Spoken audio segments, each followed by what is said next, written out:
The anime starts with our protagonist, Maki Maehara, walking down the hallway, reflecting on the things he's learned in life. In every classroom, it's the same story. There's always that group that lights up the whole place with their smiles, and then there are those who keep to themselves, isolated, like him. Then we go back in time to where it all began. It's the first day of school, and Maki isn't excited at all, because he just hates spring. The teacher arrives, introduces herself as Miki Saga, and says she'll be with the class throughout the year. Everyone applauds, and she looks super happy. Meanwhile, Maki is lost in thought, thinking it's just another school year, leaving behind the goodbyes of March and starting the new encounters of April. In the middle of his daydreaming, the teacher hands out a questionnaire to each student, saying she wants to get to know everyone. Here's the thing.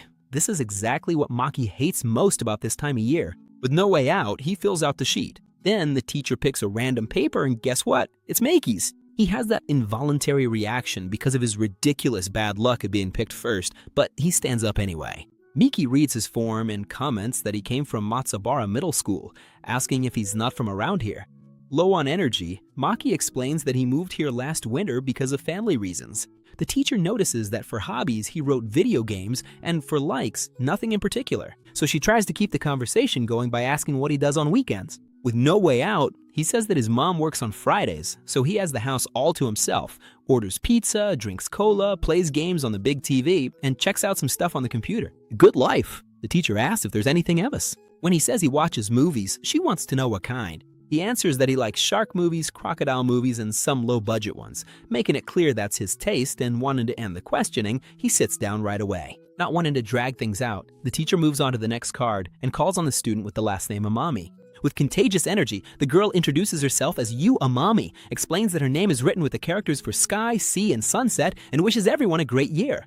Miki compliments her hair, and Yu explains that her grandmother is a foreigner, and everyone says she looks just like her grandmother did when she was young. The teacher reads that she came from Tachibana Girls' School, which has its own high school, and gets curious. Yu explained that she wanted to try a co-ed school after so much time only with girls. Right after, she pulls her friend up to introduce herself. With the teacher's permission, she says her name is Umi Asano. She came from the same school, was surprised they ended up in the same class, and to be honest, she's already tired of her friend always asking people to look after her.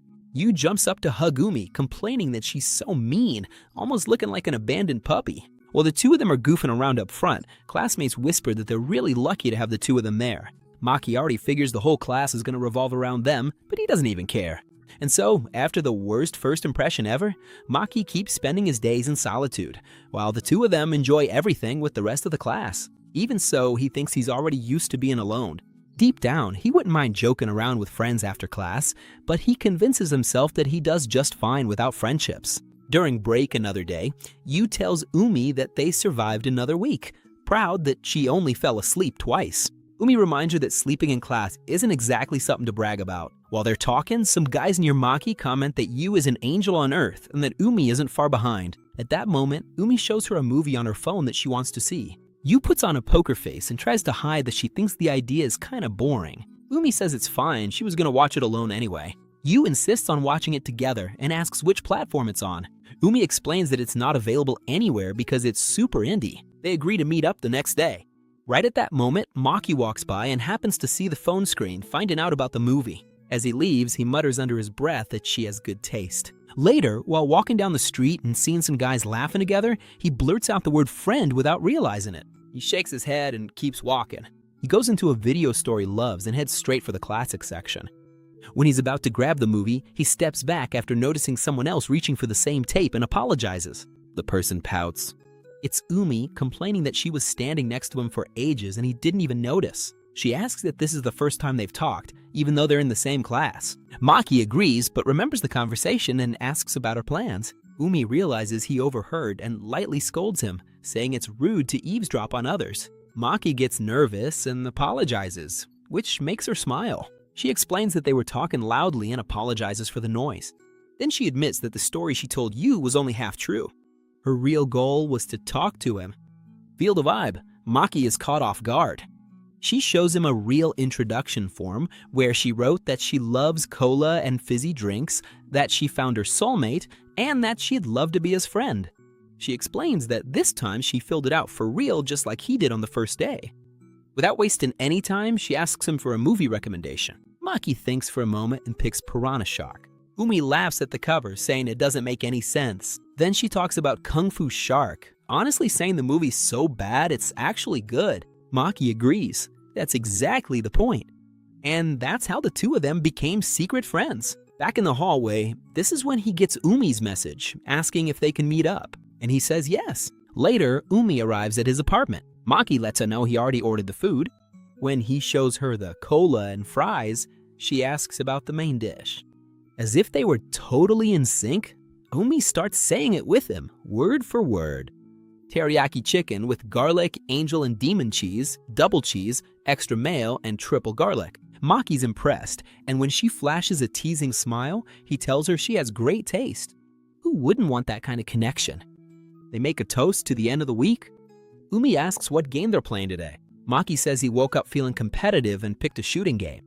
She warns him she's gonna crush him, but he reminds her she lost 10-0 last week. She swears she practiced at home. After a while, Umi is struggling with the controls while Maki plays super relaxed with a little grin, winning as always. In the end, Umi almost punches the floor, but he grabs her hand because of the neighbors. Frustrated, she demands to switch games. When night falls, she says she has to go. Suddenly, his gaze locks onto her. Umi notices and jokes, asking if he liked what he saw, covers herself up, and starts calling him a pervert. He explains that he was just surprised that she's so skinny, even though she eats so much. She fires back that it's because she works out, and teases him that with his little belly, he has no room to talk.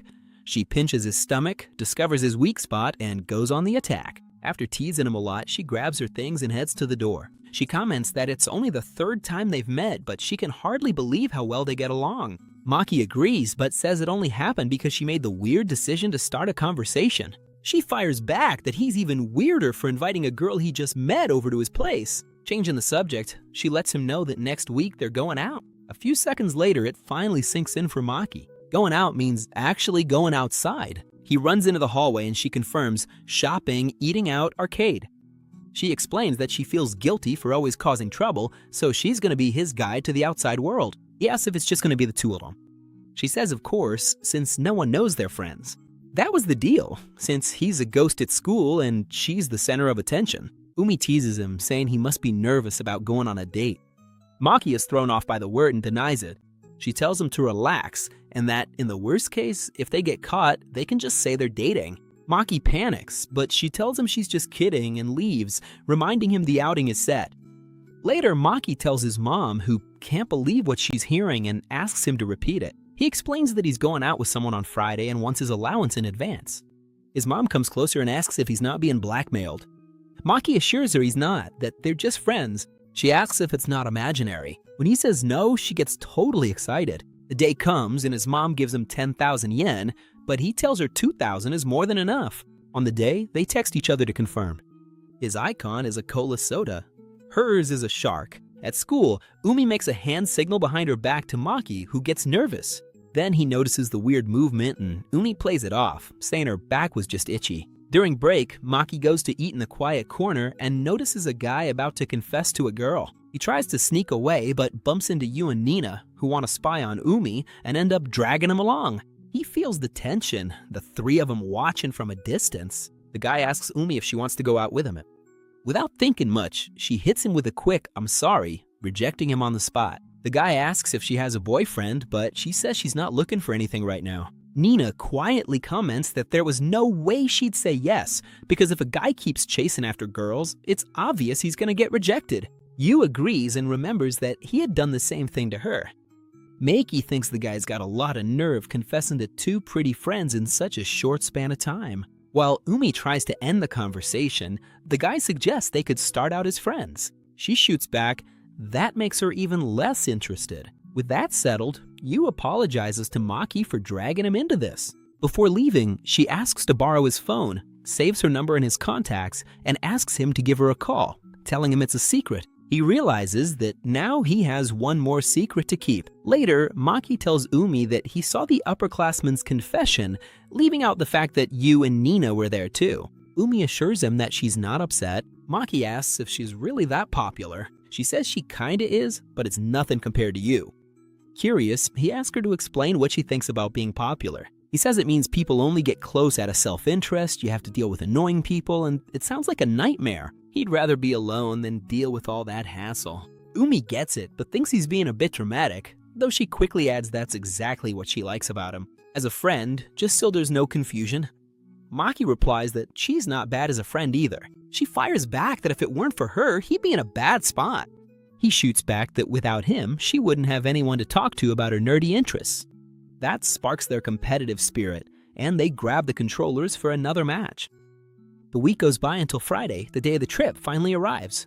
Maki texts to say he's heading to the station. Umi, still with you and Nina, uses the old excuse that she has things to do at home. Nina fires back that even though she complains, she seems happy and accuses her of hiding a boyfriend. Yu thinks that's ridiculous, but hesitates and asks just to be sure. Umi flicks her on the head and scolds Nina, all in good fun. At the station, Maki arrives and is surprised by Umi from behind. She teases him about his all-black outfit, advising him to match his colors next time. Maki focuses on the next time part. She hinted that they're going out again. He takes her to a store with an otaku vibe. Umi finds it interesting, but says she's loving getting to know new places. She asks him to speak more intimately, but when he tries, he calls her by her last name without any honorifics and gets all tense. Umi pouts because he didn't use her first name. He suggests they switch to first names, but uses the excuse that they're not that close yet. Not wanting to lose, she threatens to drag him to the adults-only section. With the win in the bag, they go eat at a fast food place, where Umi recommends an anthology called Shark Angels. Maki gets interested and asks if he can make plans with her every week. She realizes he's worried about Yu and Nina and assures them that she meets up with them on the other days. At that moment, some girls recognize Umi as the one who turned down the upperclassmen and start saying she's not all that. Umi gets upset, grabs a French fry, and in a sweet tone asks Maki to open his mouth, pretending they're a couple. She purposely speaks loudly and kicks him under the table so he'll play along. The girls decide it must just be someone who looks like her, because the popular girl would never go out with that guy. Umi stands up angrily because they talked about him like that, but Maki asks her to let it go, saying what matters is that she really knows him. She sits down still mad and asks if they can go to the arcade, where they have a blast. After a while, Maki suggests it's time to go. He says he's going to the bathroom first. Alone, he thinks about how strange all of this is. He never imagined he'd go out with Umi, but he thinks it was worth it and feels happy.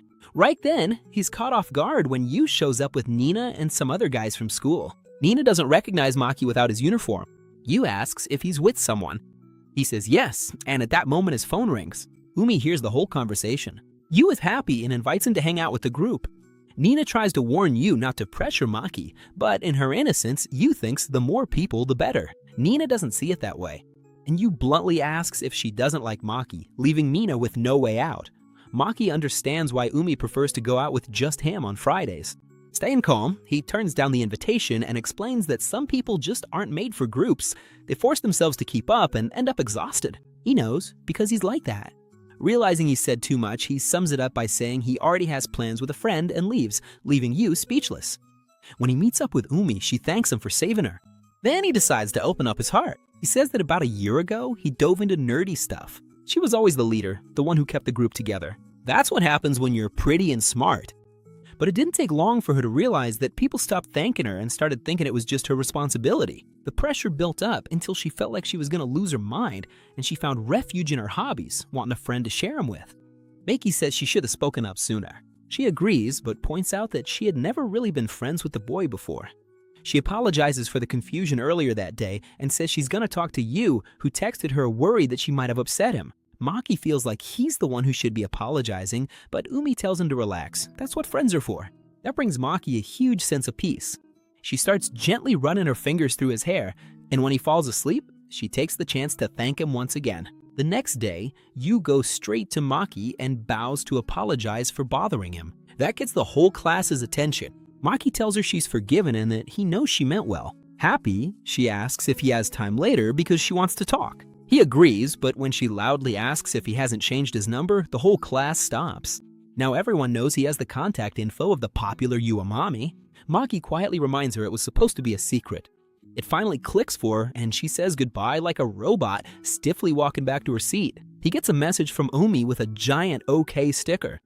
After class, Yu explains that she was nervous about being alone with the boy, so that's why Umi's tagging along. She assures him that Umi is great at keeping secrets.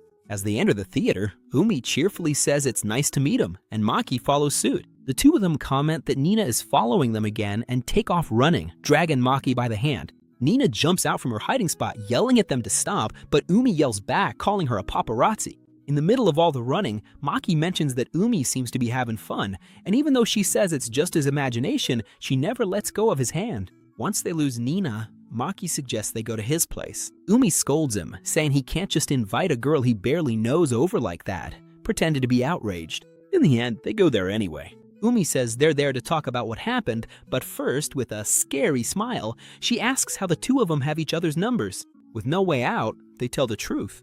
Umi flicks each of them on the forehead as punishment and tells him to get straight to the point. Yu bows to Maki, apologizing for ignoring him the other day. Maki takes the opportunity to apologize for what he said when he was leaving, explaining that he gets withdrawn in large groups. Yu concludes that he must really like that friend, making both of them blush on the inside. To break the tension, Umi says that everything's settled. But before leaving, Yu reaches out her hand and asks if he'd like to be her friend. Maki and Umi are caught off guard, but Yu keeps that innocent and kind essence that's her trademark. And that's how episode 2 comes to an end. That was the end of the episode. Comment part 3, so I know you made it this far and want to see how this drama unfolds. I'll give your comment a heart. Subscribe and turn on notifications so you don't miss the next episode, because the hype is just getting started. Without further ado, Rebobina says goodbye and see you next time. The next day, our protagonist shows up at school with his usual vibe. Chill, keeping to himself, try not to draw any attention. But as soon as Yu spots him, she calls out his name in front of everyone, walks right up to him, and says, "Wow, it's a beautiful day today, isn't it?" Talk about an awkward moment. Our guy even tries to play alone, but then Nina shows up wanting to know if the Maki you mentioned is actually Maehara. And to you, that's obvious, right? She even teases Nina, asking if she doesn't know her own classmate's name. Nina tries to explain that it's not like that, but Yu quickly cuts her off, saying they just made up, that's all. It sounds cute, but the problem is the whole class freaks out when they hear that. The more clueless folks already start coming up with theories that he's blackmailing the girl somehow. And that's why I said things went off the rails. Now, Nina is dying of curiosity to know what they were up to yesterday when they disappeared together. Meanwhile, the sweet Umi sends a message to the main guy apologizing for her friend's unfiltered behavior, and later something interesting happens. The three of them end up having lunch together, kind of by accident. Yu is super excited, and Umi liked the place too, since it's really private and cute. And it makes sense, since this is the hideout where the main guy usually eats alone. He never imagined he'd be there sharing a table with the two of them. Turns out, right at recess, Yu came up to him and asked if they could have lunch together, which got the whole class buzzing again. The guys were dying of jealousy and kept staring at the poor main guy with some pretty nasty looks. Umi even tried to warn her friend that she was being a bit too forward. But Yu isn't mean, she's just kind of clueless. She thinks that since he doesn't like crowds, just hanging out with them would be more comfortable for him. In her innocence, she doesn't see any problem with it, which is only partly true. Umi asks what Maki thinks about all this, and he admits that he also gets a little nervous about the situation. So Yu's brilliant solution to resolve the conflict is to have all three of them go out to lunch together. Since it worked yesterday, she thought it would work again. And since the main guy is starting to trust Umi, he ended up agreeing. And that's how this unlikely trio ended up there. When it's time to eat, Yu keeps an eye on Maki's lunchbox because the food looks really good. She immediately asks for a little bit to try, and since Maki is a polite guy and not stingy at all, he shares right away. She's impressed by his cooking skills, and he explains that he always cooks because his mom works too much. That actually makes Yu a little upset, thinking he cooks better than a lot of people out there. Anyway, she devours his food because she liked it so much. Umi also asks for a bit, and when she tries it, she actually gets frustrated because it's just not fair for someone to be that good. And Maki is so next level that he even makes dessert. She gets even more excited and asks what was the last good thing he made. He says that just the other day he made some souffle pancakes that turned out perfect. This is another blow to poor Yu's pride, who had already tried cooking before and thought she could at least beat him when it came to desserts, but realized there's just no way to compete. And the worst part is that Maki is super modest, saying it's nothing special and that he just follows YouTube tutorials. Yu is dying of envy now because she really wants to try his desserts too. With all his kindness, the protagonist says that if she wants it so much, he can make something for her any day. The girl lights up instantly. She doesn't want to waste any time and immediately asks if she can go to his house today. The protagonist thinks that's fine, and Yu is already planning to bring Umi along too. After that, she quickly heads out to buy something to drink, and while they're alone, Umi comments that her friend really is an amazing person, something Maki had already noticed, but that she's always on full blast. She's so innocent, it's like she's a little puppy. But taking advantage of the moment, Umi gets serious and asks if he isn't getting a lot of criticism because of her. She doesn't mean any harm, but she knows that a mommy doesn't care at all about what others think, which is one of her best qualities, but it ends up affecting those around her. The protagonist says he doesn't mind because he's already used to it. Besides, it's not like they're chasing after him, and he doubts it'll go any further than that. But Umi explains that if any problem comes up, she wants him to let her know. After all, whether he likes it or not, they're talking about a mommy, the hottest girl in the class. Hearing that makes the protagonist a bit thoughtful, but he knows it's true. No one gave it an official title, but it's become an unspoken rule. A mommy is number one, and the second most beautiful is our dear Umi. Even so, he tries to say that's just nonsense, and nobody takes it seriously. But from Umi's point of view, it's a fact. Yu has always been the prettiest, both inside and out. The protagonist was about to say something, but she cuts him off, saying that soon enough he'll end up liking her too. At that moment, Yu comes back and starts chatting with her friend, but the protagonist is left there, mulling over what he just heard and starting to realize a few things. And to wrap things up, we get to see an interesting scene. Nina takes advantage of the girls being alone while changing for PE class and asks Yu where this sudden interest in our protagonist came from. Her explanation is pretty simple. He's just a really good guy, he has his own opinions, and he looks people in the eye when he talks. Something Umi does a lot too, which is why she felt comfortable around him. Time goes by and soon they're already at our protagonist's house after class. He makes the dessert he promised, and honestly, the guy's a real pro, cause both girls clean their plates. That left Yu feeling a little down, because she knows that even if she followed the recipe step by step, she still wouldn't get results like his. Umi burst out laughing, saying her friend never pays attention to the details, but Yu didn't let it slide and reminded her that Umi isn't exactly a role model either.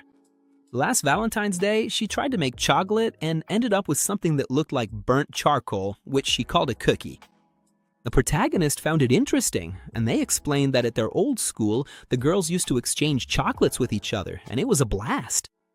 Then Maki remembered that they went to Tachibana school together, which is the fanciest one in the area. He thought it was a little odd that they both transferred together to a regular school, but decided not to ask about it now and just enjoy the moment playing video games. And wouldn't you know it, Yu is a beast at games. She totally wiped the floor with Umi and even our protagonist. Maki was blown away and asked her for some tips on how she pulled off certain moves, and Yu, being super helpful, got really close to him to show him. Meanwhile, Umi just watched the whole scene with that look like she was analyzing everything. As they were about to leave, Yu remembered she forgot to invite Maki out too, since he paid for the snacks and she wanted to return the favor by taking him out to eat, since cooking isn't really her thing. But Umi immediately said, this time she's not coming along. Yu thought it was unfair, but Umi insisted that the two of them would do just fine on their own. It's obvious that Yu wants to get closer to Maki, so much so that she calls him right after to ask if he wants to go out on Friday. But our boy surprises her and says he already has plans with someone else. I'm so proud of my boy.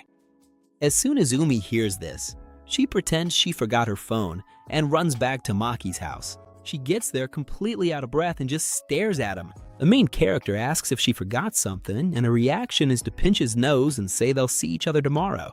Then she runs off, leaving the poor guy totally confused. The next day, the two of them are hanging out, like always, talking about things they like. Maki bought the latest volume of a manga she loves, and Umi immediately got all excited, wanting to know where he hid it. He tried to say that he hadn't even read it yet, but for her, that's not a problem. The plan is for them to read it together. They go to his room, dive into the story, and go through a whirlwind of emotions. The manga was intense. It seemed like everything was going to go wrong, but in the end, everything turned out fine. Umi liked it so much that she decided to read it again and spent the whole day there with him. The main guy, tired from so much reading, decided to make some coffee to wake up. He was gonna ask if she wanted some, but saw that the girl had already crashed and fallen asleep.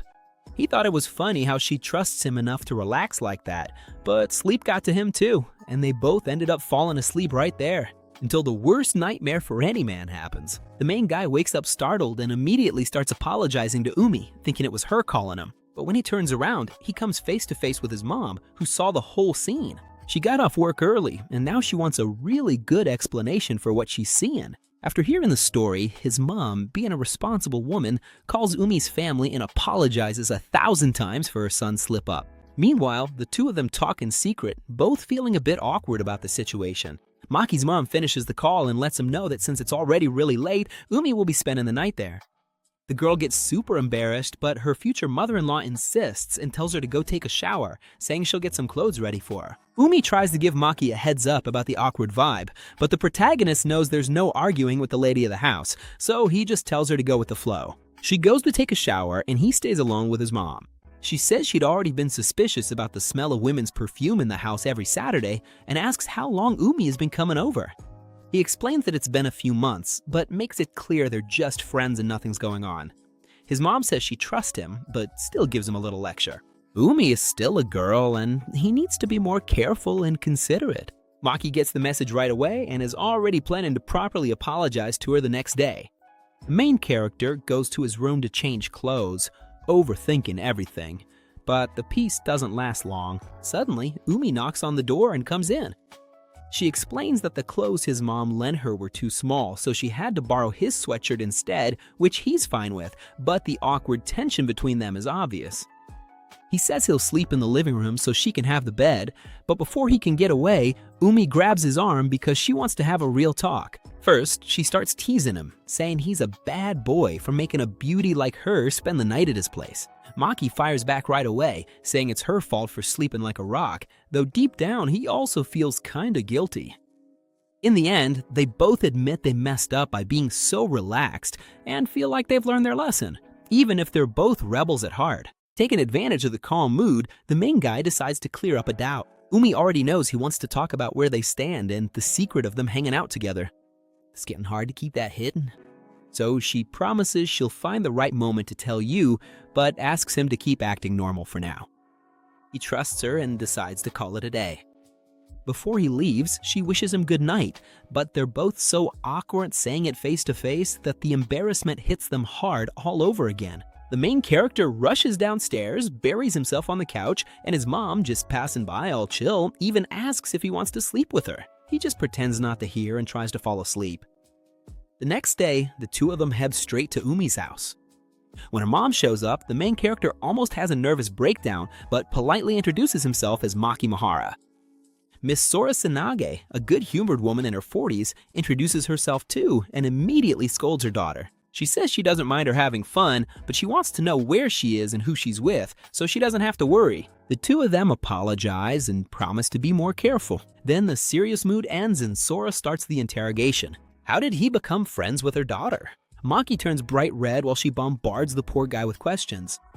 She says her daughter's all mysterious and that, as a mother, she just wants to know how the girl managed to get her first boyfriend. Umi freaks out right away, says it's none of her business, and insists for the 1,000th time that they're not dating. She even warns Maki not to encourage the old witch and goes to get some fruit for them to eat. Her mom still teases her, saying her daughter is way too clumsy to cut fruit, but takes advantage of Umi leaving to ask a serious favor, for Maki to take good care of her daughter. Even with her quirky ways, she's a good person. Maki gives that smile and says he already knows that.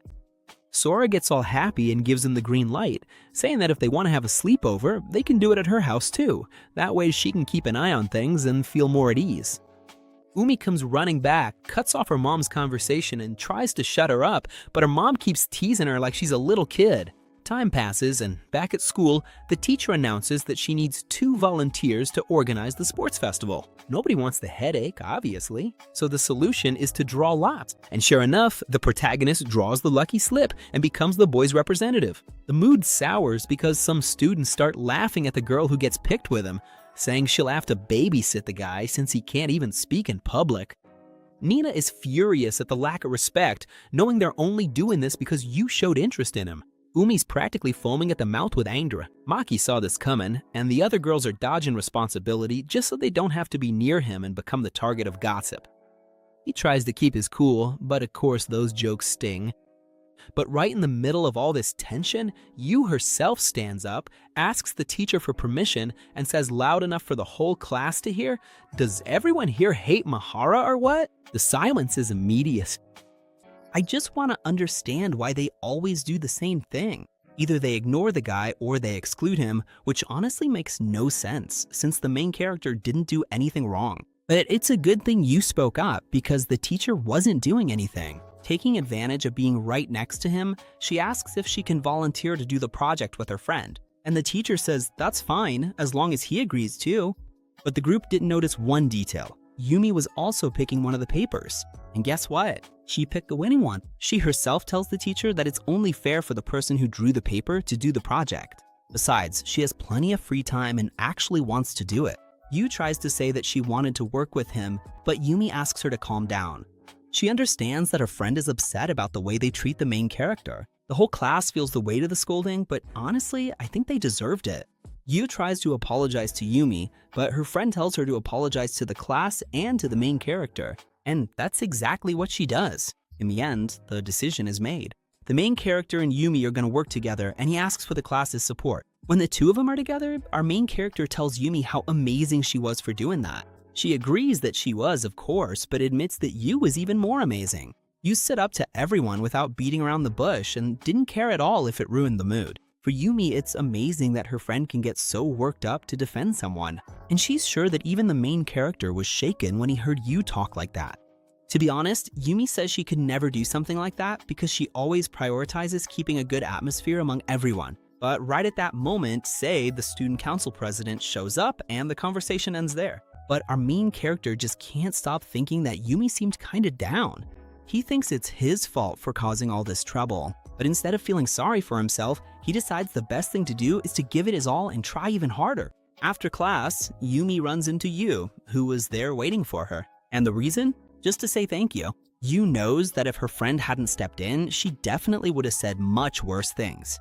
Yumi gives her a friendly scolding, agreeing that's true, but also says she's the one who should be thankful. Yu doesn't get why, and Yumi explains that usually the whole class gets along, but deep down it's because the two of them stood up for their friend. For Yu, either way, her friend showed up like a knight in shining armor, and that brings back a lot of memories from when they were kids. The next day, things change. We see Yumi telling the class that they need to make a decorative object, which nobody likes, since everyone was hoping to set up a cafe instead. Yumi understands their frustration, but she throws out some bait.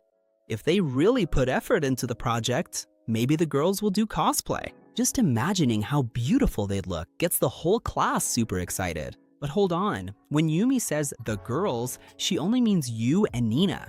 She herself isn't going to wear anything because her role is to be the producer, and her only job is to make the most of their talents so their class will be the best of all. She asks our protagonist if he agrees with the plan. He, of course, has absolutely no idea how to answer, but Yumi also wants to know if anyone has any suggestions. Silence takes over. No one, absolutely no one, has an idea. That's when our protagonist takes the first step. He raises his hand and says he has a proposal. The guy is dying of embarrassment, gathers all the courage he has, but at least he speaks up. His idea? Making mosaics out of empty cans. When class ends, he goes to talk to Yumi, completely exhausted. Making a suggestion in front of the whole class drained years off his life, but he feels relieved to have Yumi by his side. He even comments that if it had been with someone like Yu, he definitely would have been way more nervous. Yumi agrees and says he should thank his own luck, but then decides to tell the truth. Feel the drama? She lied. That day of the drawing, she didn't actually pick the winning slip to be his partner. She just pretended she did, and since no one questioned it, the plan worked. Yumi thinks he's gonna scold her for doing something wrong, but he says the opposite. The main character admits that he saw everyone treating that drawing like it was some kind of punishment. That's why, out of everyone there, he's glad she got the spot. And that makes the girls super happy. From then on, the class gets to work on the project. And as always, Yumi is at the forefront, leading almost everything. Meanwhile, she's with the main character working on a drawing. She doesn't really like the result, but to him, it's amazing. The plan is to turn that into a mosaic, decide on a color palette, and the rest will be done with the cans. And speaking of cans, Yu, who was put in charge of that, shows up right on time. The poor thing vents that people are complicated and there are a bunch of cans full of cigarette butts. For our main character, it's no big deal. They just have to wash everything anyway since they'd have to clean it because of the sugar from the drinks. While they're talking, Yu catches a glimpse of the manga they were using as a reference, gets excited, and asks if she can try drawing too. When she finishes, the main character is blown away. She did an amazing job. He even jokes, asking if she's secretly a professional illustrator. Yo laughs, says no, but admits it's been a while since she drew something she actually liked. Yumi tries to play it cool, but she gets a little upset. She admits that Yu is way better at this, so she decides to hand over the art part to her. In exchange, Nina will take on the job of sorting the cans. Hearing this really cheers Yu up, and she's happy to work closer to the main character. But again, Yumi doesn't seem happy with the situation at all. Days go by, and the students stay focused on their work. Yu is super focused on her art, always with Yumi's support. In the end, the drawing turns out absolutely spectacular. Yumi shows the piece to the girls in the class who totally agree. After all, that girl is good at everything. And out of nowhere, those same girls take the chance to thank Yumi for handling that mess the other day. They admit they went too far and treated the main character really badly, so it made sense for Yu to react the way she did with them. They even mention that if Yumi hadn't stepped in, things would have gotten a lot worse. But Umi shifts the focus and says that the main character is working really hard on the project, asking them to give him a lot of support from now on. Umi was already about to leave when she gets a message from our main character praising her for the excellent work she's done. Of course, she wants even more attention and asks to be spoiled a bit more. The main character doesn't disappoint. He calls her a legend, a titan, a beast, and a bunch of other things. But then comes the annoying part. He says that even though it's Friday, it's better for her to rest today. In other words, they won't be meeting up like they usually do. Later on, we see our main character completely alone, working on the mosaics. That's when reality hits. He realizes it's been a long time since he spent a day like this. He went from being totally alone to having Umi by his side, and now he's alone again. And because he can't stop thinking about her, he just can't focus on anything. Unable to take it anymore, he grabs his phone and calls Umi. She was at karaoke with some friends, but quickly steps out to answer. The girl is surprised by the call, and the main character makes up an excuse. He says that since he's doing all the design work at home, maybe she could come over to review it, and then they could eat and play games afterward. Umi, who isn't clueless, starts laughing and teases him. He just wanted to say that he missed her. He tries to deny it, but he's a terrible liar. Joking around, Umi insists that he tell the truth. She wants to hear him say that he's dying of loneliness without his dear Umi. The protagonist gets all embarrassed, says he'll do everything by himself, and threatens to hang up, but Umi tells him to wait. Actually, she wants to go there too, because she kinda misses him. The conversation almost doesn't continue because Yu shows up asking if everything's okay. Umi quickly makes up an excuse, saying something came up at home and she has to leave. And so she goes to meet our protagonist. As soon as she arrives, she starts teasing him, but quickly notices how much work he's already done. Time goes by, she starts to feel tired and asks if she can lean back for a bit. The protagonist says it's no problem, but Umi immediately thinks he wants her to sleep over again. She warns him that he's getting a little too bold, but her mom already gave her the green light to smack him if he tries anything funny. The poor guy turns bright red with embarrassment and tries to play it cool, but Umi just keeps staring at him. Then she simply rests her head on his shoulder. She was about to say something really important at that moment, but the doorbell rings. And guess who it is? He showed up out of the blue. Our protagonist goes to the door to see what happened. She apologizes for the late hour, but then heads straight to the room and tells Umi that she already knows she's there. There is no point in hiding. The protagonist lets Yu in so they can talk. Yu says she doesn't want to stay long, so she won't interrupt their alone time. The protagonist asks how she found out, and the girl, very straightforward, explains that Umi started using her family as an excuse way too often, which wasn't normal. But what Yu really wants to know is why her friend hid the fact that she was spending time with them. Umi freezes and doesn't know what to say. To help, the protagonist takes the blame, saying he was the one who asked to keep it a secret. But Yu just wants to talk to Umi and asks if that's true. Umi's silence hurts Yu, who asks if her friend doesn't trust her. Yu even gets scared, thinking maybe she was the only one who considered the two of them friends. Umi tries to deny it, but can't give an honest answer. Her mind drifts back to their childhood, remembering how the two of them were inseparable. But Yu was always the center of attention. Many times, Umi tried to make plans with other girls, but by the weekend, Yu had already stolen the spotlight and made plans instead. In other words, Umi does have something stuck in her throat, but she doesn't want to say it, and she makes that very clear to her friend. Sensing the heavy atmosphere, Umi apologizes to the protagonist for dragging her into this situation. She gets ready to leave, and Yumi even tries to go with her, but Umi stops her and says she wants to be alone. Before closing the door, she apologizes again, feeling like a terrible friend. Yu gets really worried seeing her like that, since Umi has never acted this way before, and she basically asks the protagonist for help to figure out what to do. The saddest part is that the next day, the one who's most scared is our protagonist. Umi isn't answering his messages, and she hasn't shown up at school yet. The guy's a bundle of nerves. But suddenly, who walks into the classroom together? Yu and Umi. Umi acts like nothing happened and says good morning to the protagonist.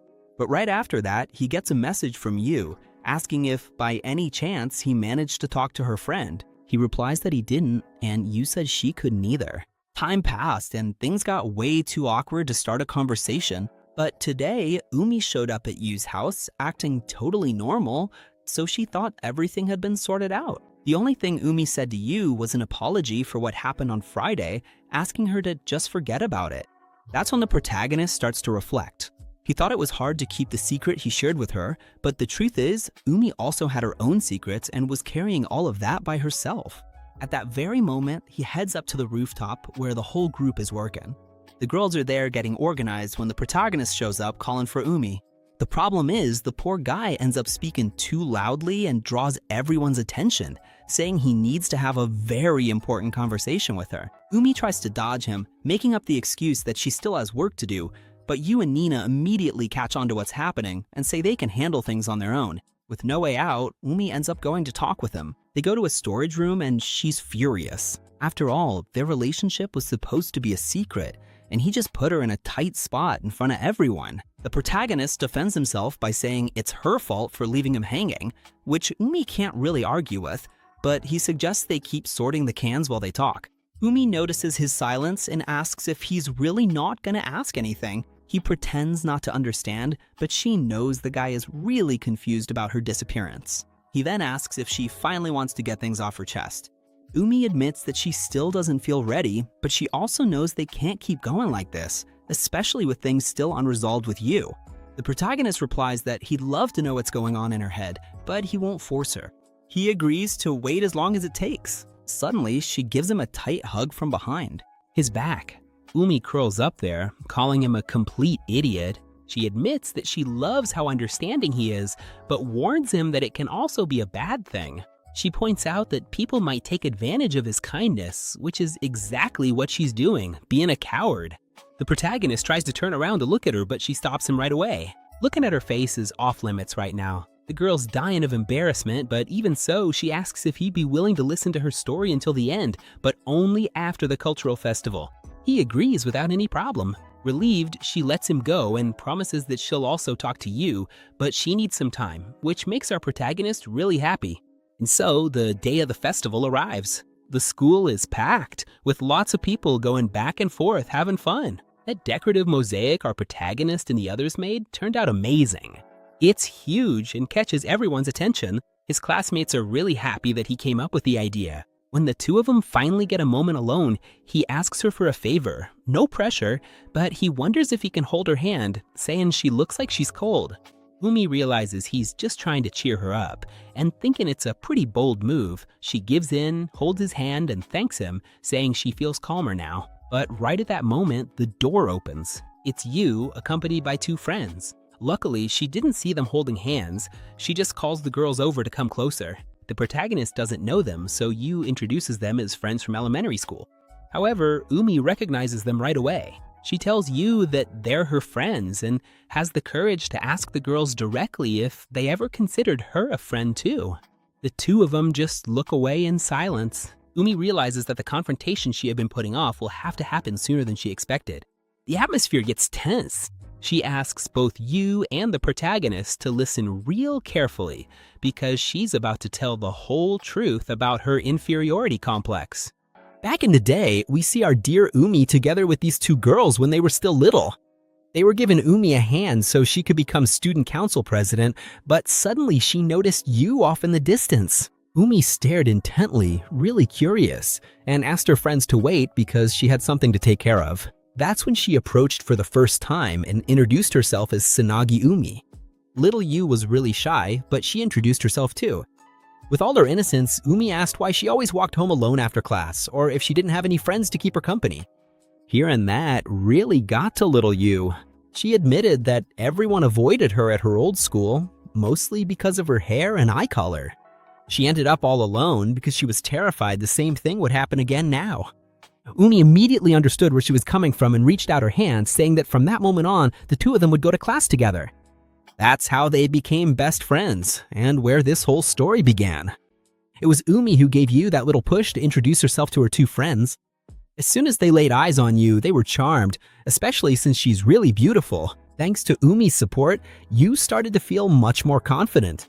After that, she came out of that shell she was used to and started lighting up everyone around her with her beautiful smile. Everything was going really well up to that point, but then Umi realized things were about to change. Something started to feel off when they entered elementary school because Yu and Umi ended up in the same class. Yula was over the moon with happiness, but she also felt bad about being separated from Sine and Manaka. Even so, Yu encouraged the girls to keep having lunch together. That just made her friends laugh because Yu wouldn't leave Umi's side for anything. At this rate, the new kids would end up laughing at him. Yu was about to start worrying about meeting new people, but Umi told her to just be herself, plain and simple. With that, she introduced herself to the class and won over all the girls' hearts. Meanwhile, Umi just watched and thought that she could get that kind of attention too if she really had to.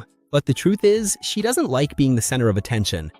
She also overheard the girls in class saying how beautiful Umi was and that they'd even brag about being her friend. And those words would carry a lot more weight when they reached their third year. Both Umi and Yu made friends easily and got along great. The problem was, from a distance, there was already a group of girls judging Umi. Since Yu was always standing out, Umi started to seem really overshadowed next to her. The girls would tease her, saying she was boring and couldn't understand why she hung out with someone like Yu. And it didn't stop there. Feel the drama of that day when Umi invited Sane, Monica, and Yu to hang out as a group. She had won 4 movie tickets and really wanted to have fun with her friends, but that's when the other two apologized and said they already had plans. Umi didn't want to invite just Yu because it would feel awkward to go out with only part of the group, so she decided to go alone. The real letdown came when she found out that Yu had actually gone out with the other 2 girls. Yuka felt bad because she also wanted to have fun with Umi, but according to the other girls, Umi couldn't go because she was focused on her studies and things like that. And Umi ended up overhearing all of this while hiding. According to the girl, this was just a summary of everything that happened up until high school. Obviously, Yu was shocked by this story and asks if that's why she decided to change schools. Umi replies that she only switched schools because the other one was too expensive, but that excuse didn't really fly. The truth is, she wanted to get away from that situation. Of course, Yu came along with her, and the girl thinks that's obvious. After all, she's her best friend. It's true that Sine and Manaka are also her friends, but the most important person has always been Umi. And Umi replies that this might be exactly the problem. She's really grateful for those words, but in the end, she was the only one who had to pay the price for all of this. Besides that, Umi says she talked to Sine and Monica at graduation. They just wanted to get closer to Yu, that's why they did what they did. The most interesting thing is that even though Yu is super popular everywhere, she only calls Umi her true friend. But unfortunately, other people's jealousy started to affect Umi. For example, all the girls who talk to her only do it to get close to Yu, nothing else. Then our protagonist realizes something and Umi confirms it. She just didn't want Yu to find out about any of this, because she was terrified of losing the only friend she worked so hard to make. Taking advantage of the moment, Umi asks Yu if she really likes her. For Yu, that's more than obvious. Ever since they met, she's been her best friend. Umi replies that she likes her a lot too, but at the same time and with the same intensity, she also hates her. Right after saying that, she runs off because she needs to clear her head. Yu even tries to ask her to wait, but there was nothing she could do. Maki then tells Yu that he's going after Umi because he also has a few things to settle with her. When he finds her, she's really sad, staring out the window. Maki teases her, saying that this dramatic pose doesn't suit her at all. Then he pulls up a chair to sit in front of her and says that she's amazing. He can't even believe she kept all of this to herself for so long. He knows it couldn't have been easy, so he tells her that her attitude is admirable.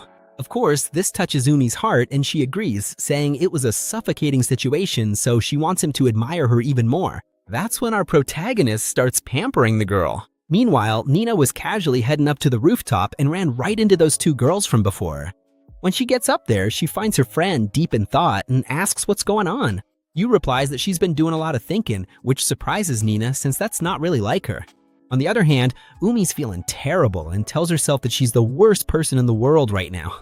Maki asks if she hates herself or something like that, and she confirms it. She spent a long time doing to Yu the same thing that hurt her so much when it was done to her. She lied and kept her friendship with Maki a secret, leaving Yu completely out of it. That's why she's wondering what she should do now. According to our protagonist, taking a step back would be the best choice. And he's talking about his relationship with her. He knows very well that the two of them want to make up. And since that's going to take some time, he prefers that she give her full attention to Yu. But he only suggests that they stop hanging out together all the time, not that they stop being friends. They'll still run into each other at school and text every day. Besides, they'll still be together on the committee, so they can talk without anyone knowing anything. He kept talking and talking until Umi lost her patience and told him to shut up. She tells him he's given too much information at once and that he needs to listen to her side too. At that moment, she holds his hands and asks him to say what he's really feeling. She wants to know if he'll miss her if they stop seeing each other, which is pretty obvious for Maki. So Umi asks if he wants everything to stay the way it is. Our protagonist says yes, but he also wants her to make up with her friend.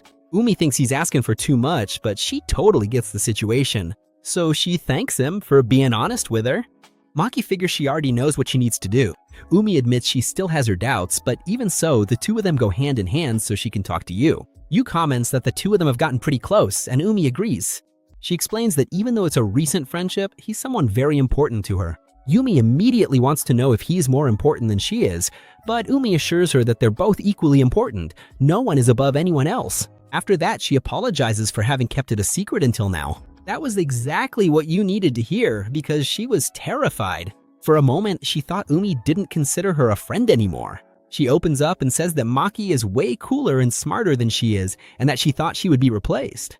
Umi apologizes again and says she never wanted her to feel that way, that she was just acting silly. Yu replies that she messed up too and gives her a big hug, saying she had no idea how much she had made her suffer. All of this happened because she became too dependent on Umi, and she takes the opportunity to apologize for that as well. Umi then says she was thinking about taking a break from her friendship with Maki so the two of them could be alone together. Yu turns to our protagonist and asks if he agrees with that. He replies that he just wants to respect Umi's decisions.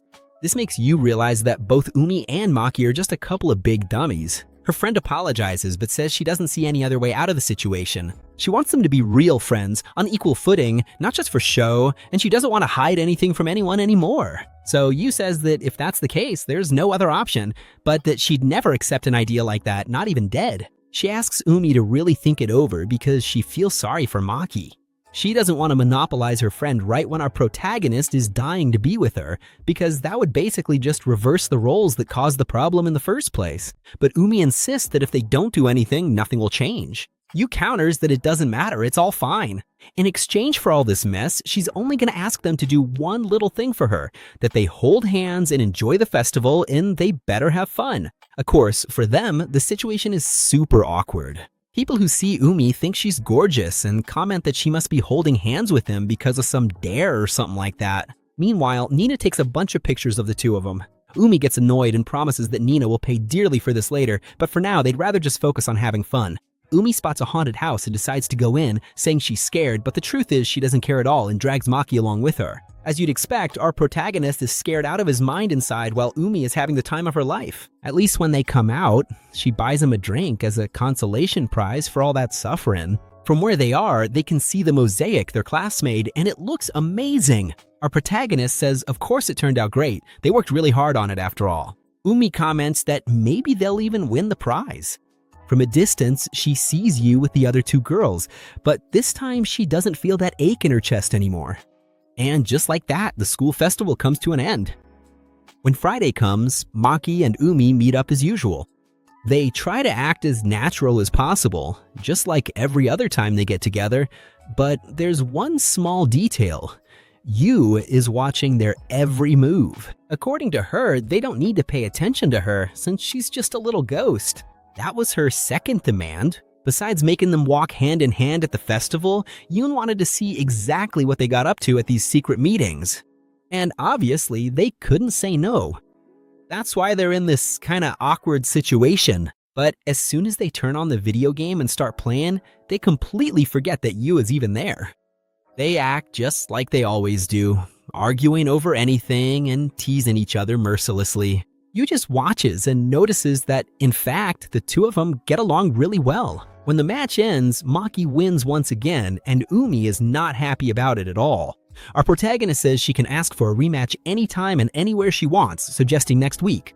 But then they remember the situation they're in, and Umi, already a bit annoyed, goes to talk to Yu. Her friend asks if she has anything to say to the poor little ghost. Umi can only apologize again and admits that she has way too much fun with Maki. She knows she promised they wouldn't see each other so much, but admits she won't be able to handle it. So she asks if it's okay for the two of them to keep meeting on Fridays, like they've always done. Yu doesn't see any problem with that. The only thing she asks in return is that Umi spoils her a lot more than before. Then she gives her friend another big hug, saying that this way they'll also be able to talk about a lot more things. Umi thanks her and agrees right away. After that, Yu says that this little ghost here is gonna stop getting in the way. Umi even tries to go with her, but Yu says there's no need, that she can use the time to have fun with Maki, and even teases the boy by asking if he doesn't prefer it that way too. Our protagonist was about to be honest and say he was already tired and didn't mind, but Yu insists so much that they end up staying. When night falls, our protagonist sneezes. He tries to play it off by saying his nose is just itchy, but Umi immediately realizes he's not feeling well and tells him that if he's cold, he just needs to say so. She then grabs the blanket and has him come closer. He doesn't really get the idea at first, so Umi yells at him to come over so they can share the blanket. And with an invitation like that, how could he say no, right?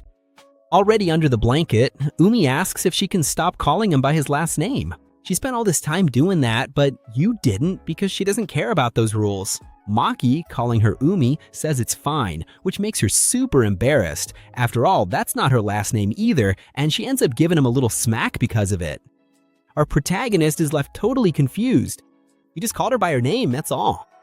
Umi lets him know that's just how she is, so he'd better get used to it. But then Maki looks deep into her eyes and a little shyly says that he usually doesn't say things like this because he gets embarrassed, but when she smiles like that, she looks like the most beautiful girl in the world. That confession catches Umi completely off guard, but instead of getting flustered, she fires back by asking if he actually likes her, leaving the poor guy totally speechless. When the date ends and they're saying goodbye, she brings up what they were talking about a few minutes earlier. They had left the conversation on a playful note, but she really wants to know if he likes her. Our protagonist tries to play dumb and asks in what way she means, but he can't handle the pressure and throws the question back at her, wanting to know if maybe she's the one who likes him. After all, asking a question like that can only mean one thing. Umi stops and really thinks about the situation because it's complicated. She feels like she can't just say she likes him because what she feels is way bigger than that. Feel divide. She gets closer, gives him a little kiss, and says she likes him a lot. And she even gives him a warning. If he wants a kiss on the lips, he's gonna have to confess his feelings to her first. With that, she goes inside, dying of embarrassment, leaving our protagonist completely frozen outside. Now we enter a dream that our protagonist is having. And look, it's a pretty bitter dream because he's listening to his mom and dad arguing. His mom gets really upset because her husband doesn't say a single word. And our protagonist doesn't understand why she's crying and so sad. At that moment, his dad just gets up and is about to leave, but before he goes, he gently pats the boy on the head, and just like that, he disappears, making Maki wake up from the dream. It's interesting, because Maki has been having the same dream over and over since he started high school, but after a while, he looks at the messages he exchanged with his mom on his phone and remembers what happened not long ago. That's why he thinks he understands the reason he's having these dreams now. To be honest, he also likes Umi and would love to tell her that as soon as possible, but he knows that feelings can disappear in the blink of an eye, since that's something he saw with his own eyes at home. He was really happy to find out how she felt, but he doesn't think he's able to be with Umi right now. And speaking of her, he gets a message from the girl asking if they can go to school together. Because of all this, Maki wants to work hard so that one day he can proudly say that Umi is his girlfriend. Later on, while they're walking, Umi kinda overhears what he says and assumes that he just wants to put off answering her confession because he sees her as a plan B, in other words, a second option.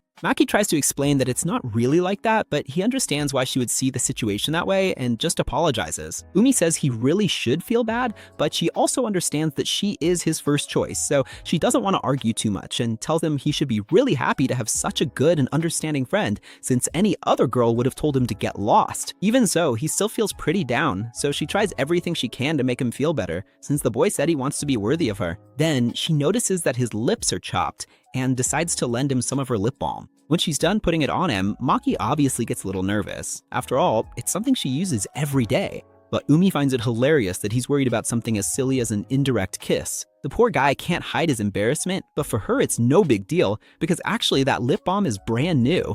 In fact, she gives him the lip balm as a gift so he can take good care of his lips. Our protagonist accepts it, but also feels awkward because she's really teasing him a lot. And as they keep walking, Umi gets even bolder and more playful, saying that when their relationship moves forward, then they'll be able to use the same one. After dropping that line, she runs off. When they get to the classroom, Yu obviously throws herself at Umi because she really likes her. But she's not the only one saying good morning. This time, Nina also says good morning to the person in charge, referring to our protagonist. He doesn't really understand why she's calling him that. And the girl explains that it's because he was one of the people in charge during the festival, so it should be obvious. To him, the explanation doesn't make much sense anyway. And speaking of the project they did, it looks like the decorations were a big hit. They even won an award for it, but Nina doesn't want to waste time talking about that stuff. She gets straight to the point and asks if by any chance he's dating Umi. Right, then Umi shows up to try to get her friend to shut up.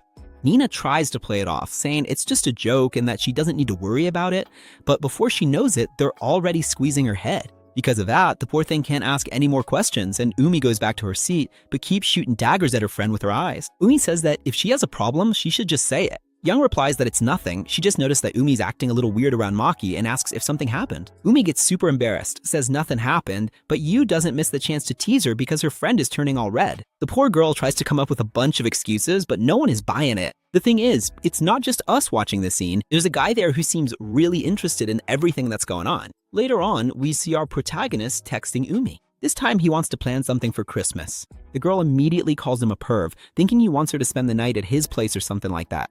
He admits that's kind of what he meant, but with no bad intentions. In the end, the idea doesn't go anywhere because she already has plans for that day. Putting that aside, we go back to focusing on Yu, who at that very moment is getting a confession from a boy. But in the middle of a conversation, she cuts him off and says she's sorry, but she already has plans with her friends, and even adds that there's already someone she likes. Nina and the others who were spying on the scene decide it's the perfect time to come over so they can get Yum out of there and make things less awkward. Besides, Yu already knew they were watching, so Nina and Umi just go over there. And speaking of plans, it looks like someone told Maki they're gonna rent a room at the Civic Center to throw a little party. The thing is, it's not just for them, they're inviting other schools too. To take part in this event, people had to sign up way in advance. Unfortunately, Maki wasn't friends with the girls back then, so he decided to skip the party altogether, a decision he really regrets these days. When he tells the girls about this, he gets pretty upset and says maybe there's still time to sign up, but the truth is it's already too late. Even so, he encourages the girls to go and have fun together, but before he can finish talking, Nina interrupts. She says she's not going to the party with the dynamic duo. She's going with her boyfriend, an older guy who confessed his feelings to her at the festival. Obviously, the girls are left speechless, especially because they found out about it so suddenly. And while they're all excitedly talking about the news, that same guy from before is watching everything from a distance again. It's actually kind of creepy, especially because right after that, he corners Maki. He comes up and asks if our protagonist knows who he is. Maki says yes, since they're classmates, and remembers that his name is Seki. Apparently, the guy came over saying he wanted to talk and dragged Maki over there. Our protagonist gets a little nervous, thinking he's about to get into trouble, but Seki says he'll get straight to the point. He admits that he only plays baseball, and before starting high school, he was never interested in having a girlfriend. But when he saw Yu at the entrance ceremony, his mind went blank. At first, he thought it would be enough just to watch her from afar, and that was it.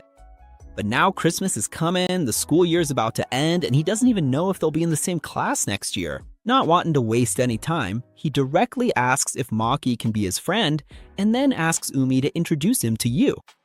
On top of that, he even wants Maki to invite him to the Christmas party with them. Basically, the guy was asking for a miracle in the form of favors. Our protagonist just stays quiet and then apologizes, saying that if he asks to do all that, he's gonna have to refuse.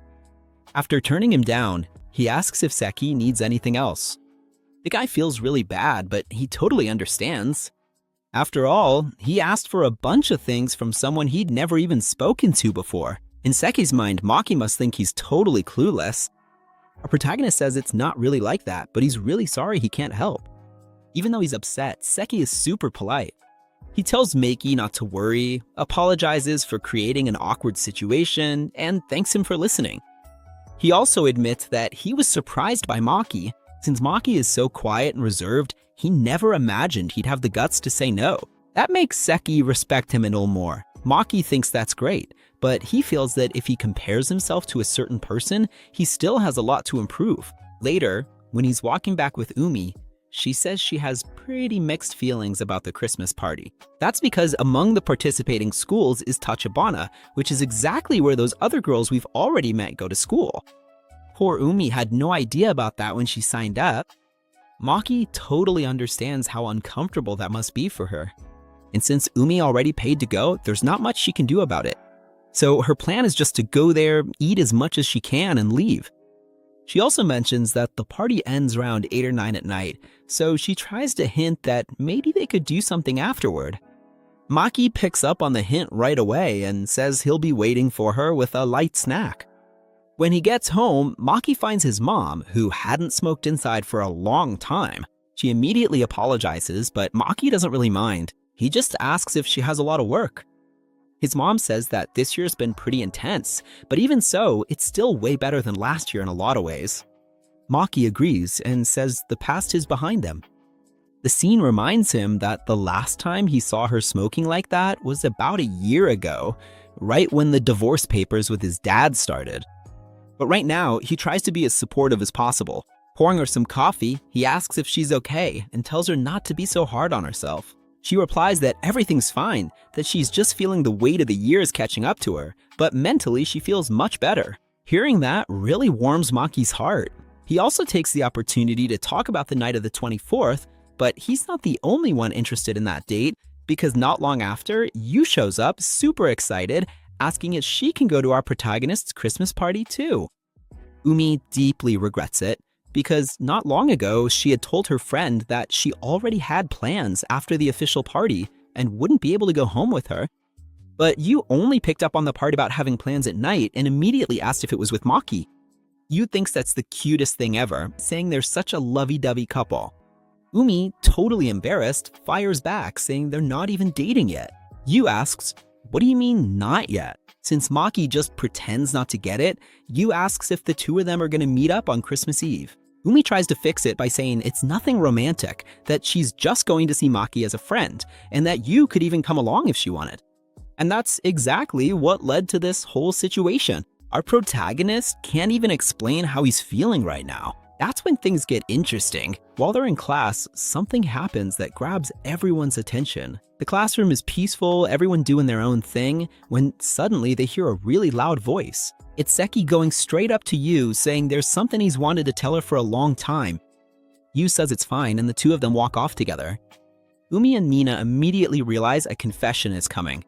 Umi gets super curious because Nina isn't going after them to see what's going to happen. Her friend replies that it's not because she's not curious, it's just that everyone knows Seki likes her and the answer is already obvious, so it's not that exciting. But Nina jokes that if it were Maki, then she'd definitely be interested. Seeing Umi's angry face, she knows it's better to keep quiet. At the end of the day, what we already knew happens. Yu turns the boy down. For some people in the class, it became a spectacle. After all, he had the guts to put himself out there. So now the group is gonna have to keep him company at Christmas, so the poor guy doesn't end up alone. At that moment, Umi gets a message from Yu, and the two of them go off to talk together. Meanwhile, Nina encourages our protagonist to go talk to Seki. The mood in the classroom is heavy, and it's gonna end up breaking the boy's heart, since the other guys say they're supporting him, but it's all in a mocking tone.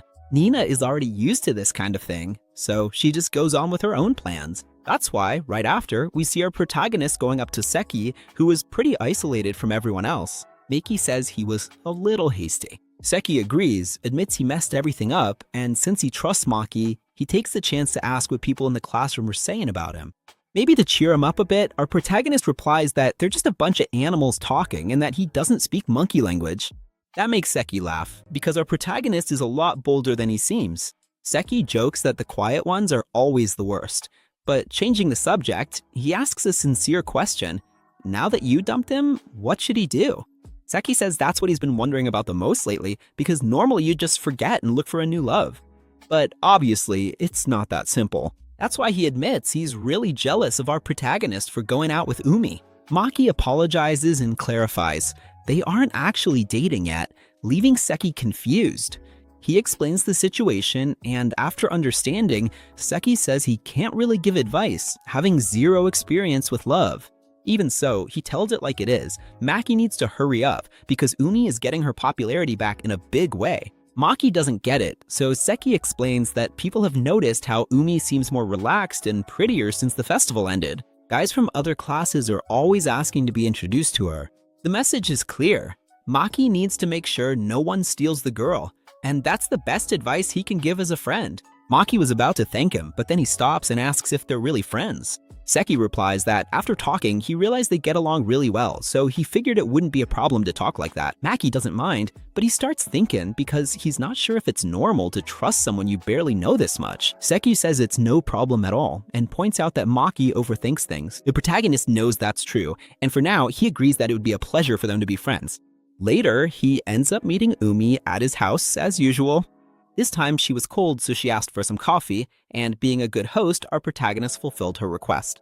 Then she starts talking about how surprised she was that he became friends with Seki.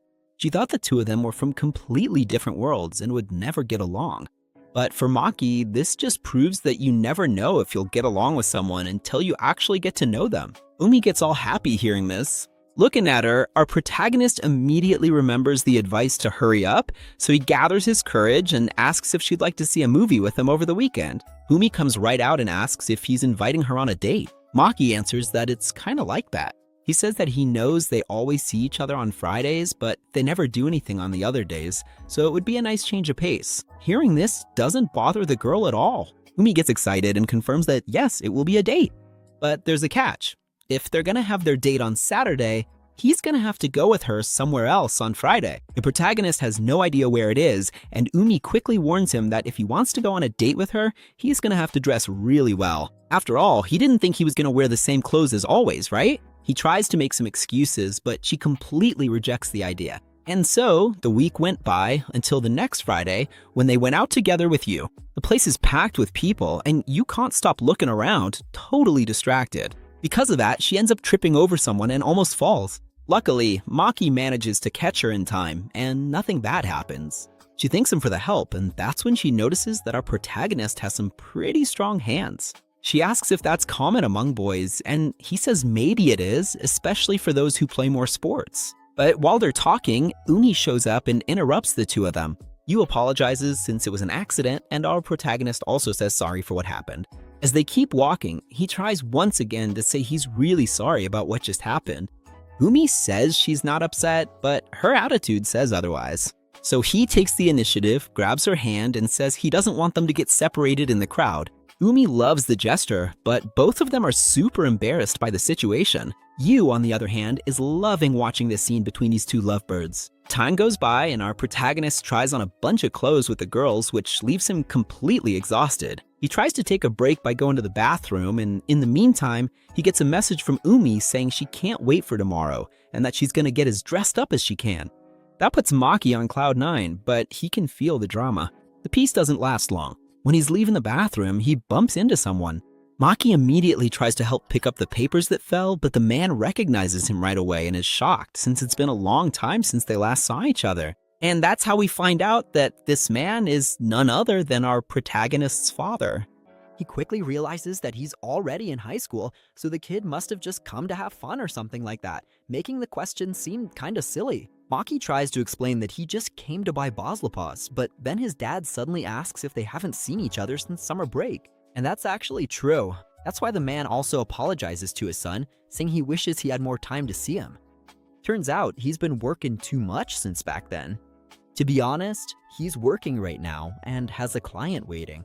Maki comments that it sounds exhausting and asks if his health is okay. His dad assures him that there's nothing wrong and that he's better than ever. Talk about coincidence. Right at that moment, a woman named Minato shows up calling for our protagonist's dad. She came looking for him because he was taking too long. Then the man takes the opportunity to introduce Maki. She looks a little surprised, but introduces herself as Kyoka Minato.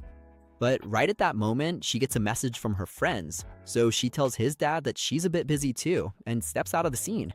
Since Maki had already been thinking a lot about his dad's relationship with his mom, this ended up bringing back a bunch of bad memories. But soon, he runs into his friends. Yuma immediately starts teasing, saying that Umi was getting really anxious because he was taking so long. Umi doesn't let it slide, grabs the boy, and makes him stay quiet so he'll stop bothering her. Besides, the group needs to keep moving, so she tells our protagonist to pick up the pace. They take the opportunity to go grab some heat, but there's a little problem. Umi notices that Maki's got his head in the clouds. She calls him, calls again, but he doesn't answer. When she finally gets his attention, our hero apologizes and says he's just feeling a little tired. He also shows up looking a bit down and says that if he doesn't want to eat, he doesn't have to force himself. But even if Maki is distracted, his hunger is still there. So they start picking out the meats to make the most of that feast. But he goes straight for some ice cream, which leaves Umi kinda shocked. The thing is, they're at a buffet, so everyone can grab whatever they want, but Umi gives him a heads up, saying it might be good if he showed a little self-control. He defends himself by saying that she's also grabbing a bunch of sodas and mixing them all together like a kid. Besides, there's always room for dessert, so it's all good. He even asks Yu for help, but she prefers not to get involved in this fight, knowing it could end up affecting her too. And it makes sense because poor Umi gets all embarrassed while everyone teases her about her childish ways. They keep teasing each other back and forth, but it's all just for fun. For our protagonist, this is really great. Being with the two of them makes him think he's gonna make some really good memories this year. This helps him forget the past and focus on what's coming next. Then we see our protagonist getting ready for the bait. You know how it is, the classic routine. A little bit of cologne, just in case she kisses him, hugs him, or if things heat up. That's when the doorbell rings. And it's none other than Umi, who looks absolutely stunning. Maki is left speechless. She says she's cold and asks to come in. Of course, he lets her in and even offers her some coffee to help her warm up. She thanks him for being so thoughtful, while Maki can't stop staring at her legs. But hold on, it's not for any bad reason, he's just worried because it's freezing outside, and she confirms that she's freezing. She even admits that halfway there, she regretted going out dressed like that and should have bundled up more. Maki agrees that it would have made more sense, but she explains that she wanted to take the chance to look prettier, especially since it was for a guy who's so close to her. Actually, she showed up early precisely because she was super excited to see his reaction. And then she pops the question, how do I look today? She's super embarrassed to ask, and our protagonist doesn't really know what to say either.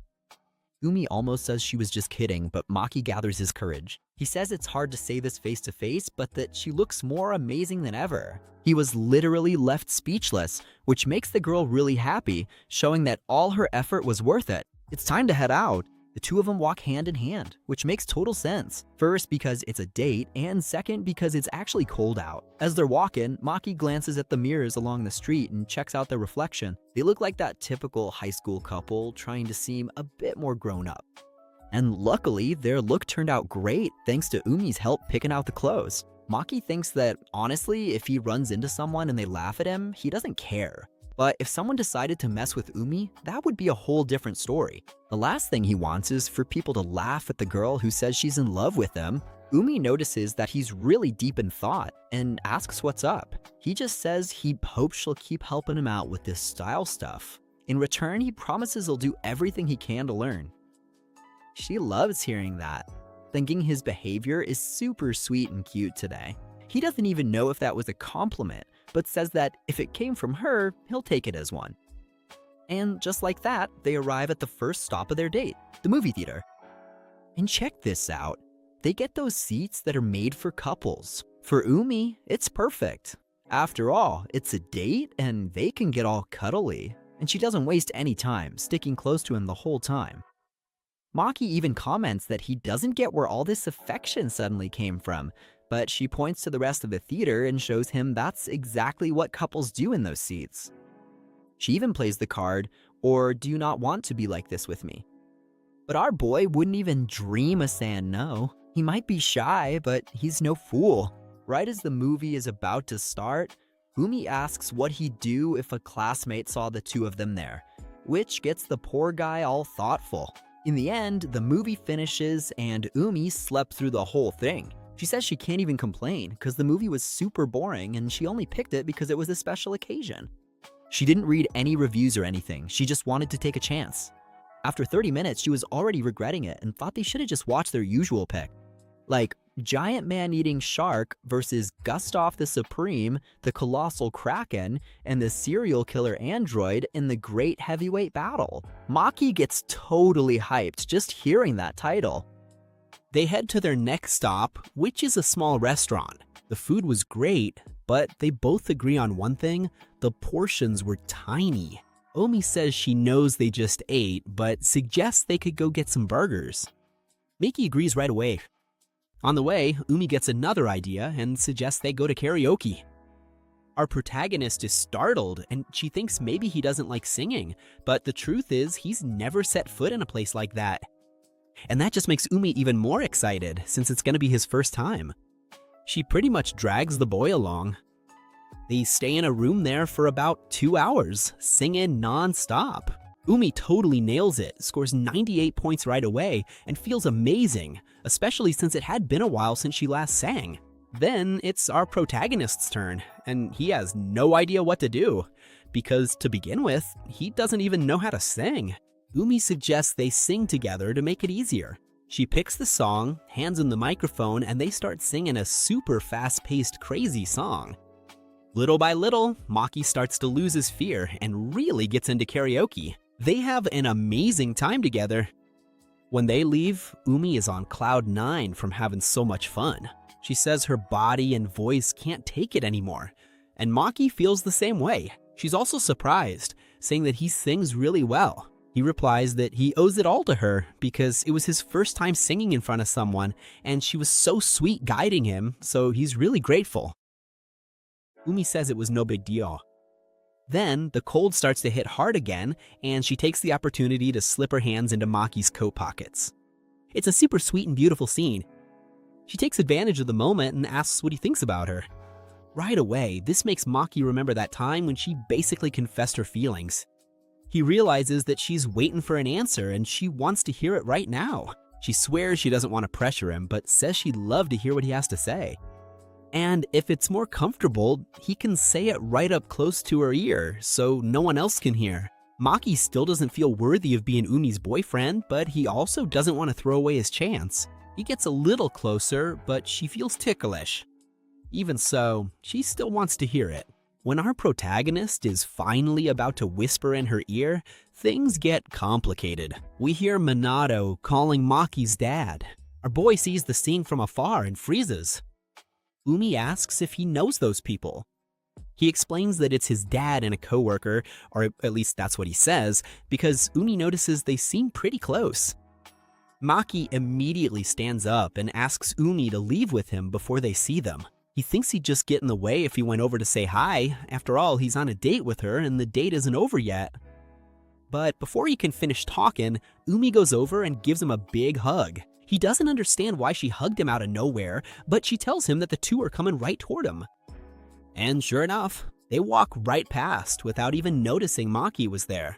After they leave, Maki apologizes to Umi. She doesn't get why, since he didn't do anything wrong. She jokes that if anyone's to blame, it's those two, but Maki replies that they're not to blame either. They didn't do anything wrong, they were just a little inconvenient. He decides it's better for them to head back because his mom will definitely be upset if he gets home too late. And that's how, with a bittersweet feeling, their date comes to an end. When Maki gets home, he looks around everywhere for his mom. He ends up finding her smoking on the balcony again. She apologizes, but Maki says there's no reason for that. He asks how she's doing, and she says she's really tired. It had been a long time since they'd had such a hectic end of the year. She admits there's something that's draining her energy even more, but she'd rather change the subject and wants to know how the date with Omi went. She hopes it was great, but the only thing Maki can think about is the scene with his dad and the coworker. Even so, he tells his mom that the date was really nice. His mom says she hopes they keep things that way until Christmas. She cracks a joke, telling them to be careful if they're gonna do anything else. Of course, she's just kidding, cause she really trusts her son and also likes the girl a lot.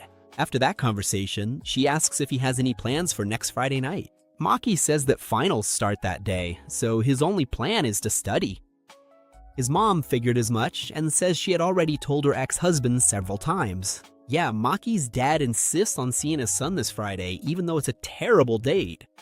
As part of the divorce agreement, they decided to meet at least once a month to have a meal together and chat until Maki finishes high school. For Maki, that's always been fine because he doesn't hate his dad. Plus, his dad always takes him to really great restaurants. His mom mentions that his dad usually gives in most of the time, but this time he put his foot down and wants to see Maki no matter what. Maki doesn't see a problem with it, especially since it's thanks to his dad and the child support that they can live comfortably. But right at that moment, he feels like asking his mom about Minato. Why? He starts to wonder, does his mom know something? His dad and this woman might have started seeing each other after the divorce, or maybe it was something that started before. If it's the second option and his mom doesn't know, the whole situation could fall apart. Our hero gets so lost in these thoughts that he doesn't even notice his mom calling him. She gets worried. She asks if the meeting was too exhausting or what's going on because he suddenly turned pale. He tries to play it off, saying he just woke up really early. His mom then says she's gonna make dinner and tells him to go take a shower. She also reminds him to send Umi a message thanking her for the meetup. Maki's feeling lazy about it, but he knows he has to do it. Doubt hits him hard and he can't hold it in. He looks at his mom and asks if she still loves his dad. She finds the question odd and he makes up an excuse, saying that since he hasn't seen his dad in a while, he ended up thinking about these things. His mom takes it in stride and stops to reflect on whether she really still feels anything for him. She says that a lot of things led to the divorce, but deep down, she thinks she still has some affection for him in some way. Of course, there are days when she doesn't even want to look at his face. But she admits that she still keeps photos of the three of them and hasn't had the courage to throw the album away. Literally 15 years of memories in an album that our protagonist didn't even know existed. His mom even joked that it might be even longer because she had it since before he was born. And of course, our hero's gonna take a look at the photos. He quickly realizes that he used to cry a lot, and his mom confirms that he would start bawling if any stranger came near him. Even for photos, he was always hiding behind her. The only way to get a picture was when he was distracted doing something and didn't notice the camera. Maki notices that his mom has a big smile on her face, super happy looking at all of it. He comes to the conclusion that his life is finally getting back to normal and he doesn't want to be the one to mess that up. He decides not to say anything about Minato. He wants to keep this peace for as long as possible. And it's not just for his mom, but for himself too. He knows that, in the end, that's going to be the best thing to do. And the funniest part of this story is that the photo album wasn't just seen by Maki, but also by Umi. There was the mother-in-law showing off all the pictures of her boy, but when Maki showed up, he was so embarrassed, he just had to leave because things were getting awkward. Besides, Umi is Umi, right? She loves teasing the guy, always insisting he was super cute as a baby. To make things worse, our protagonist's mom gave Umi permission to keep some of the photos. And of course, Umi also wants to show everything to you, which makes our protagonist complain to both his mom and Umi.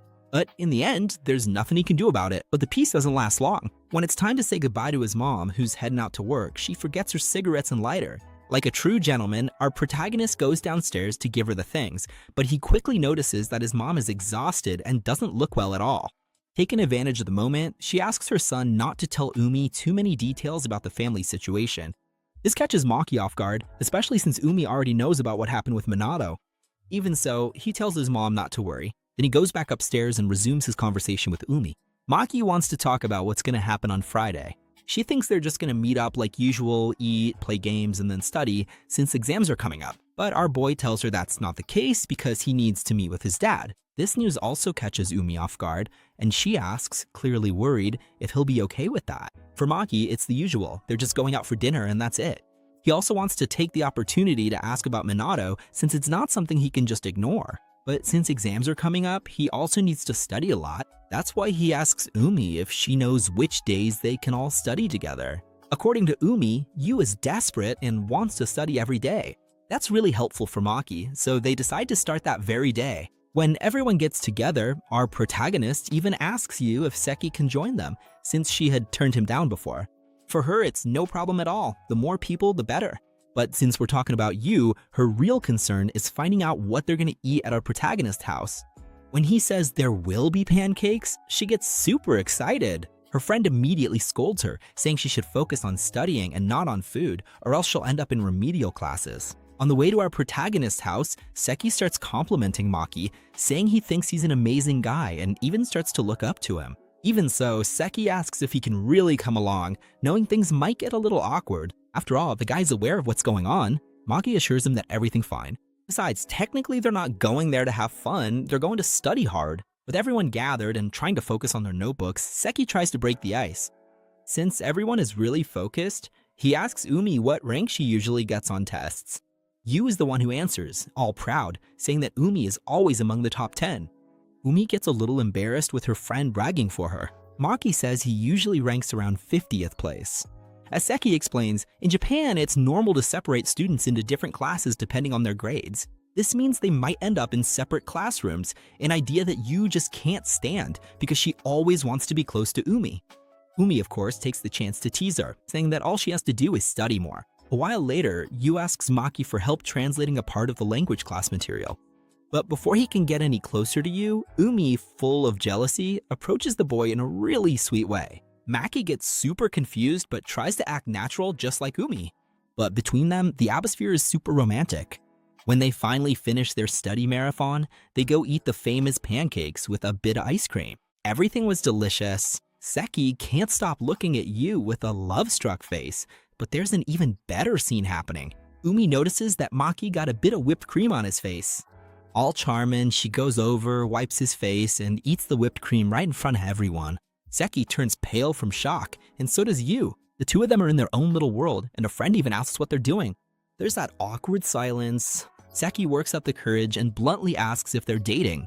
Right after, he thinks it was a dumb question because it's totally obvious. But the couple both ask at the same time for them to leave that kind of thing for when they're alone, looking all guilty. Yu admits that she feels a bit jealous because she also wishes she had a guy like Maki in her life. She compliments him, saying he's a really good person and always cooks for them. But Umi and Maki immediately realize that those words are breaking poor Seki's heart. So Umi tells Yu straight up that she needs a lively, energetic guy, someone who can keep up with her pace. Yu thinks about it and concludes that Umi would be perfect for that, joking that all she needs to do is clone Umi and marry her. As the night comes to an end, Yu and Seki get ready to leave a little early. As always, the girl thanks Maki a lot for his help. Seki is also really grateful, feeling like now he actually has a shot at getting good grades.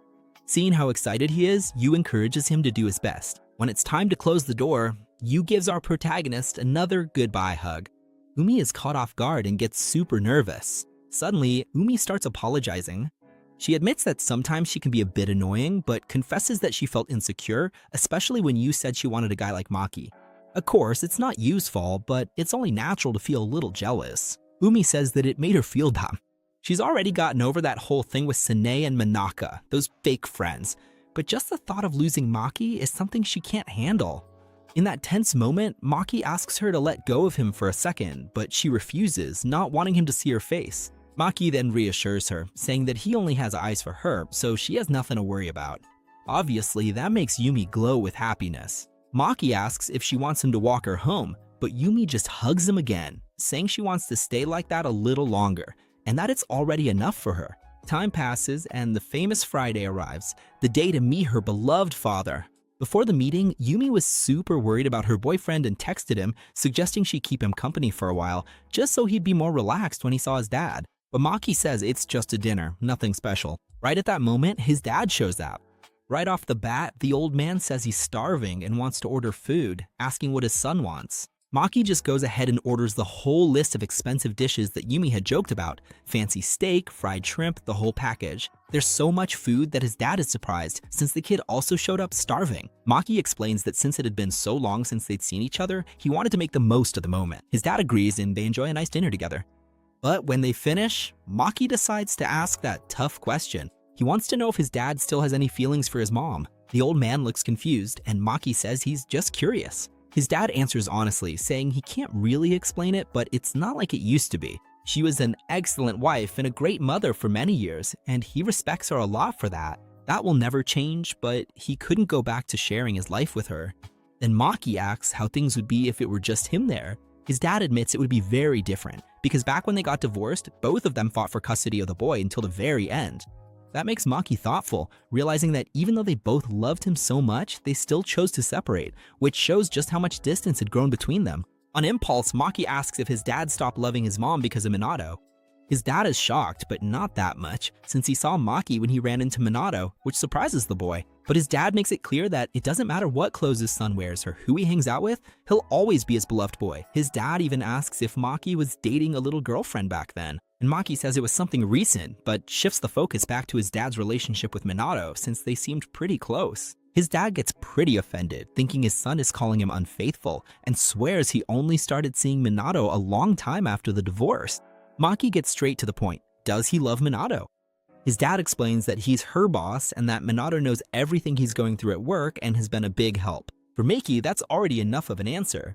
He concludes that his dad loves her, but the old man dodges the question, telling the kid to think whatever he wants. Maki pushes, and his dad finally admits that yes, he likes her. That makes Maki angry. To make things worse, his dad changes the subject, says his son's hands are dry and promises to recommend a lotion, then adds that he'd love to stay longer but needs to get back to work.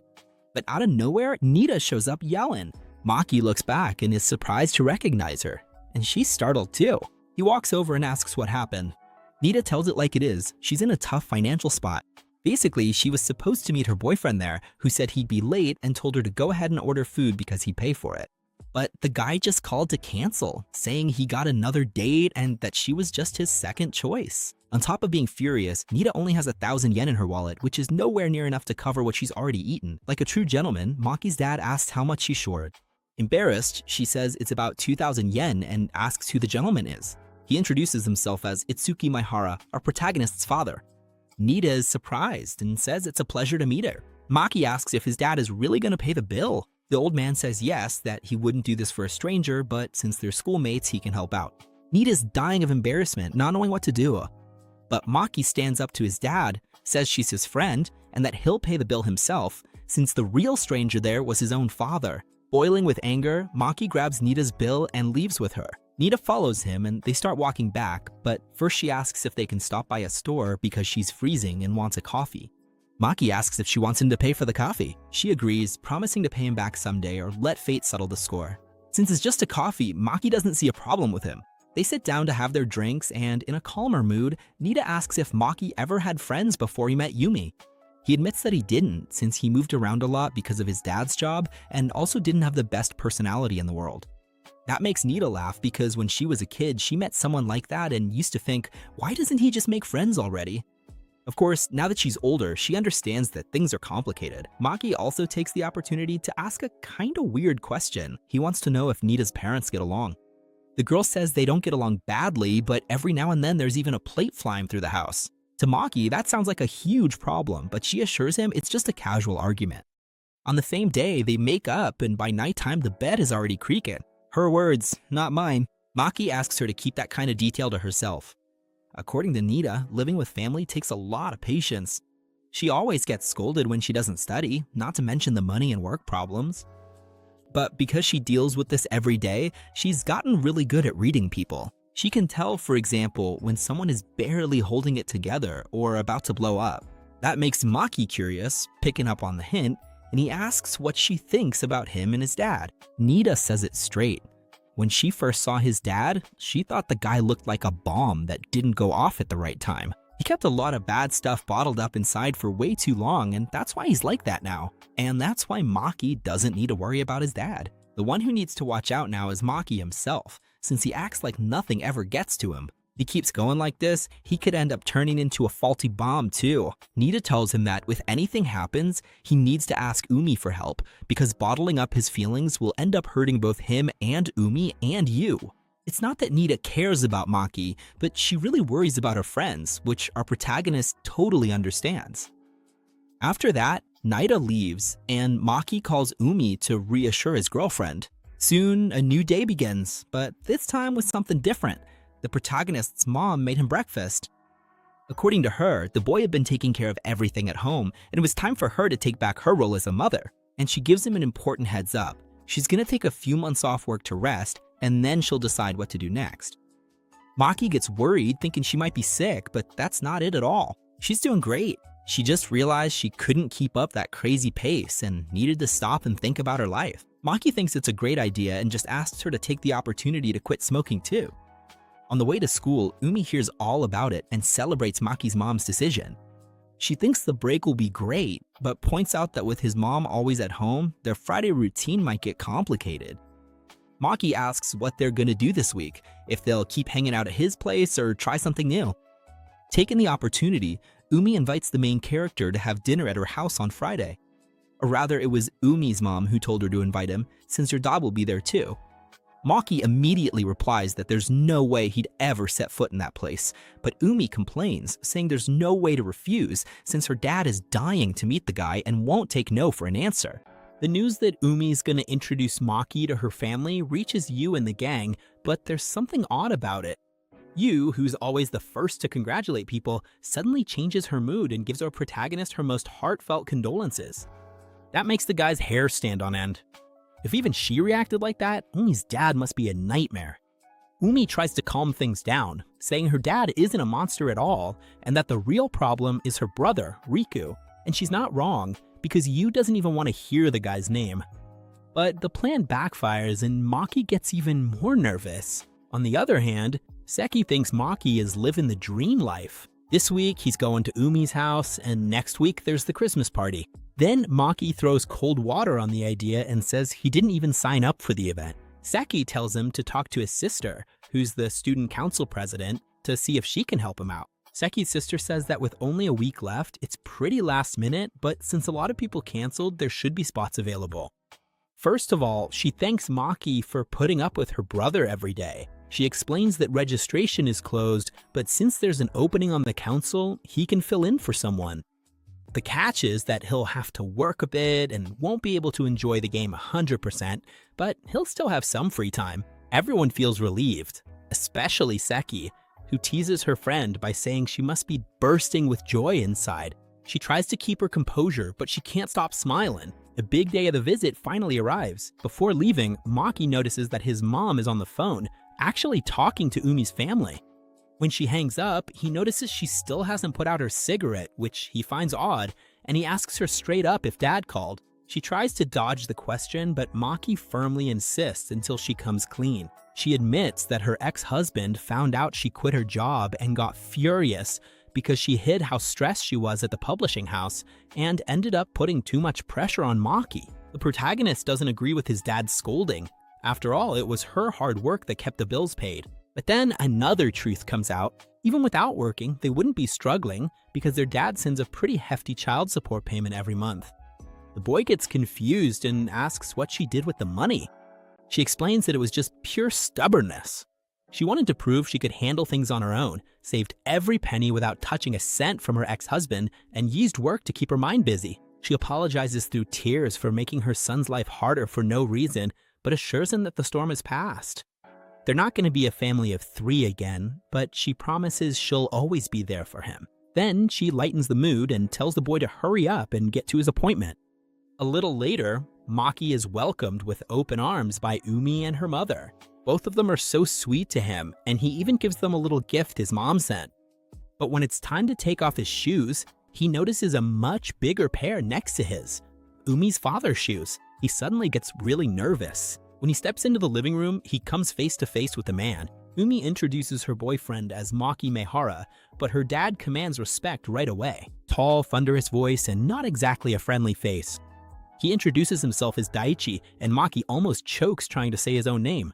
Daichi thanks him for visiting during the holidays and for taking good care of his daughter, but his presence is so overwhelming that Maki stammers with every sentence. Umi's mom comes in to save the day, lightly scolding her husband to relax his face and not scare their guest. To make things even worse for him, Umi joins in and starts tickling her dad right then and there. The man tries to keep up his tough guy act, but he can't handle the double attack and bursts out laughing. Maki is left speechless, but quickly catches on to what's happening. They're putting on this little act on purpose so he can see the environment is safe and relax. He thanks them in his head and calls for a truce for poor Daichi. With the mood lighter, the dad apologizes for the embarrassment and says that their daily life is always this chaotic. Umi says her stomach is already growling, and the mom sends her husband off to get Riku from his room. Curious, Maki asks what her brother is like. Umi doesn't hide her annoyance. She says he's a loner, locked up in his room, totally obsessed with you and won't leave the girl alone, which she finds really annoying. Everyone sits down to eat and lunch turns into a comedy show. Umi's mom insists on serving Maki's plate, but Umi stands her ground and says she'll do it herself. The main character shrinks in his chair. Daichi has to step in with a firm voice to restore order. The mom still throws in a cheeky comment, saying now her daughter can feed her boyfriend. Both of them turn as red as tomatoes and start eating quickly. Umi suggests that after lunch, they play video games, since she got the newest version of a game they both like. Maki agrees right away, and that's exactly what happens. Umi goes to her brother's room and tells him he's gonna have to clear out for a while. Riku protests, saying the room and the game are his, but his sister fires back that it's about time he got some fresh air and figured out what to do with his life. He says the companies are closed at that hour, but she tells him to look for job openings on his phone and passes the ball to their dad. Daichi backs her up right away and delivers the checkmate. He tells his son to start job hunting on Monday, no excuses. With no way out, the boy gives in. It's such a normal, warm family scene that Maki is mesmerized, just watching their dynamic. Suddenly, the mood shifts and the whole family stares at Maki in shock. He has no idea what's going on and asks what's up. The reason? Maki was crying without even realizing it. This rush of emotion sends his mind traveling back in time. He remembers when he was a little kid. His mom in the kitchen making hamburgers, ham bouncing around, getting a carrot as a snack and making a face. His dad comes home from work and the little boy runs and jumps into his arms. His mom gives him away, saying he's refusing to eat his veggies, and his dad plays along until the boy promises to eat everything. Back then, Maki was sure those moments would last forever. But everything fell apart in elementary school. His dad started working overtime almost every day. The family meals disappeared, and his mom got so consumed by her worries that she seemed to live in another world. It was just two people sharing a table without even looking each other in the eye. Time went by, the divorce happened, and Maki ended up completely alone with his own plate. Back to reality, Maki tries to wipe his face awkwardly and apologizes for making a scene. Feeling overwhelmed, he asks Umi to excuse him and says he needs to get some air. He runs out of the house in a desperate rush. Outside, Gil hits him hard and he starts beating himself up, thinking it's pathetic for a grown man to cry at someone else's house. That's when Umi shows up.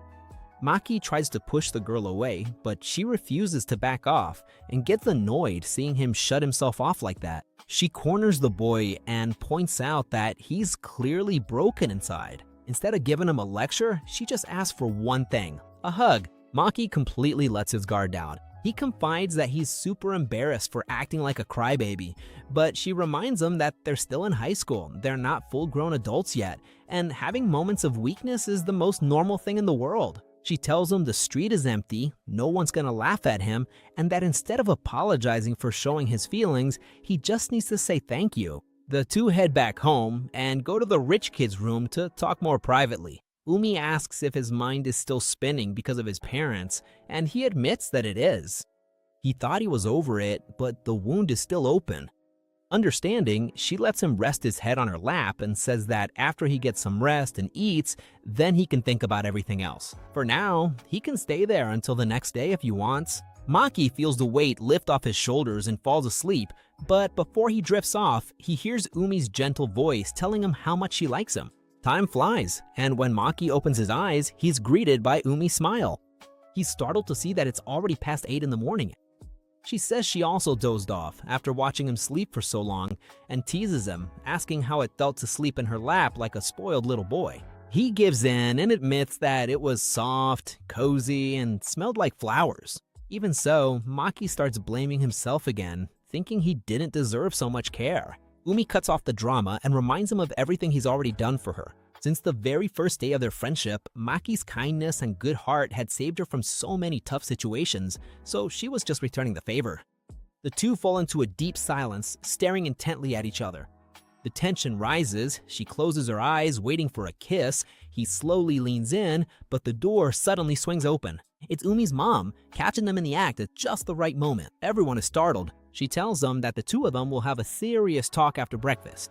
During the lecture, she makes it clear that she has nothing against affection, but she emphasizes that they need to be more careful about where and when, especially with Daichi sitting right there next to them. She says the warning is just to spare them headaches, and that she and her husband went through similar problems when they were young. A hint that Daichi feels straight in his chest. Once the conversation's over, the father asks to have a word alone with Maki. The boy's heart starts racing. Daichi says that his wife and daughter told him everything about the night before. Maki starts to apologize, but the man cuts him off. He doesn't have anything to apologize for. There are situations that wear out even experienced people, and carrying that kind of burden alone is way too much for such a dedicated young man. He congratulates the boy for holding on for so long, but then goes deeper. He thinks the boy is being way too hard on himself. He understands that Maki wanted to be the perfect son and not cause any trouble during the divorce, but he points out that he can't forget about his own needs because bottling everything up eventually catches up with you. That sentence hits Maki like a bolt of lightning and brings back a painful memory. His parents fighting badly in the living room while he sat curled up, wanting to scream at them to stop, but choosing to stay silent so things wouldn't get worse. With that realization, Maki asks if it would be a problem if he started being a little more selfish from now on. He admits that he's afraid of seeming childish since throwing a tantrum won't make his parents get back together. Daichi agrees that the situation isn't going to change, but emphasizes that it doesn't take away his right to express himself. Crying, yelling, and letting your frustrations out is part of the healing process for any human being. The man finishes by saying that Maki needs to listen to his own heart and be true to his feelings, because expressing his pain is his right. At the end of the day, the main character goes back home. He finds a note from his mom saying she went out shopping, but what really catches his eye is the family photo album left open on the table. He flips through it and stops at an old photo that brings a flood of nostalgia. The three of them smiling together, the perfect picture of when everything worked.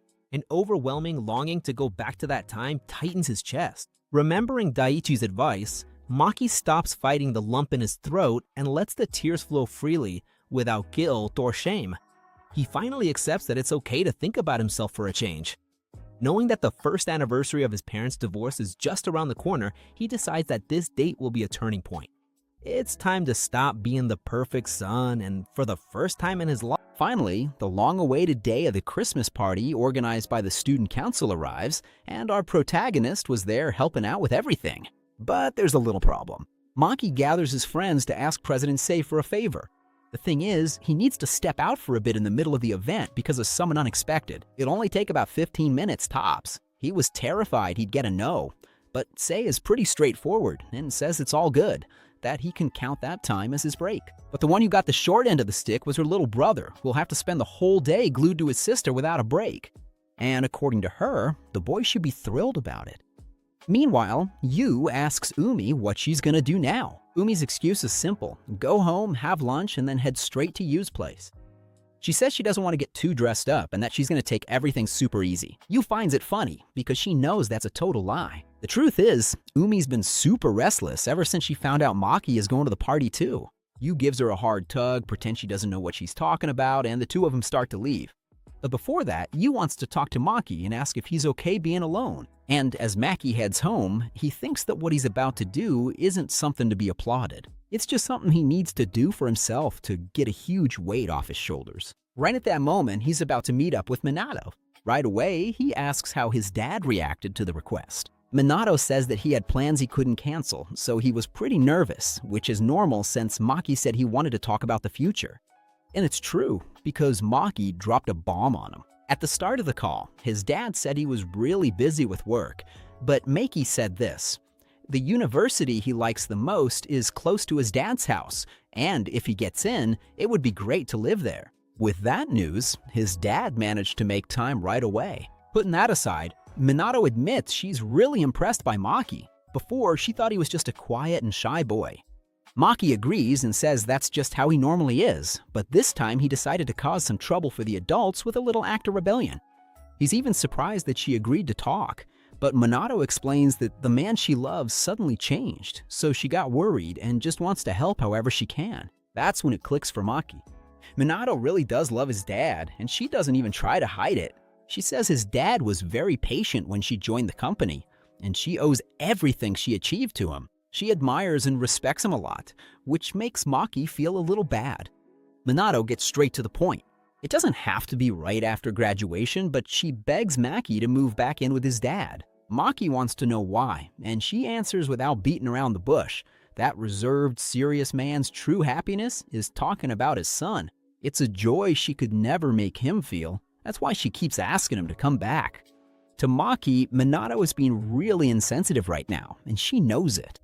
She even lied at work to be there, didn't tell his dad, and knows his mom will be mad, but she's willing to face any punishment. She even says that if Maki wants, she'll never show up in front of him again. So Maki asks if she would do the same with his dad, and Minato, without blinking, says yes, she'd quit her job and walk out of his dad's life. That leaves him impressed, showing that she's dead serious. But he also says that doesn't fix everything, and that he wasn't raised to give in to emotional blackmail. That's why he doesn't plan to move back in with his dad, but he asks if she's free later. Right after that, we jump to the very start of the Christmas party. Everyone finally got dressed up, and now everybody looks great and is happy. Maki stands at the door welcoming everyone.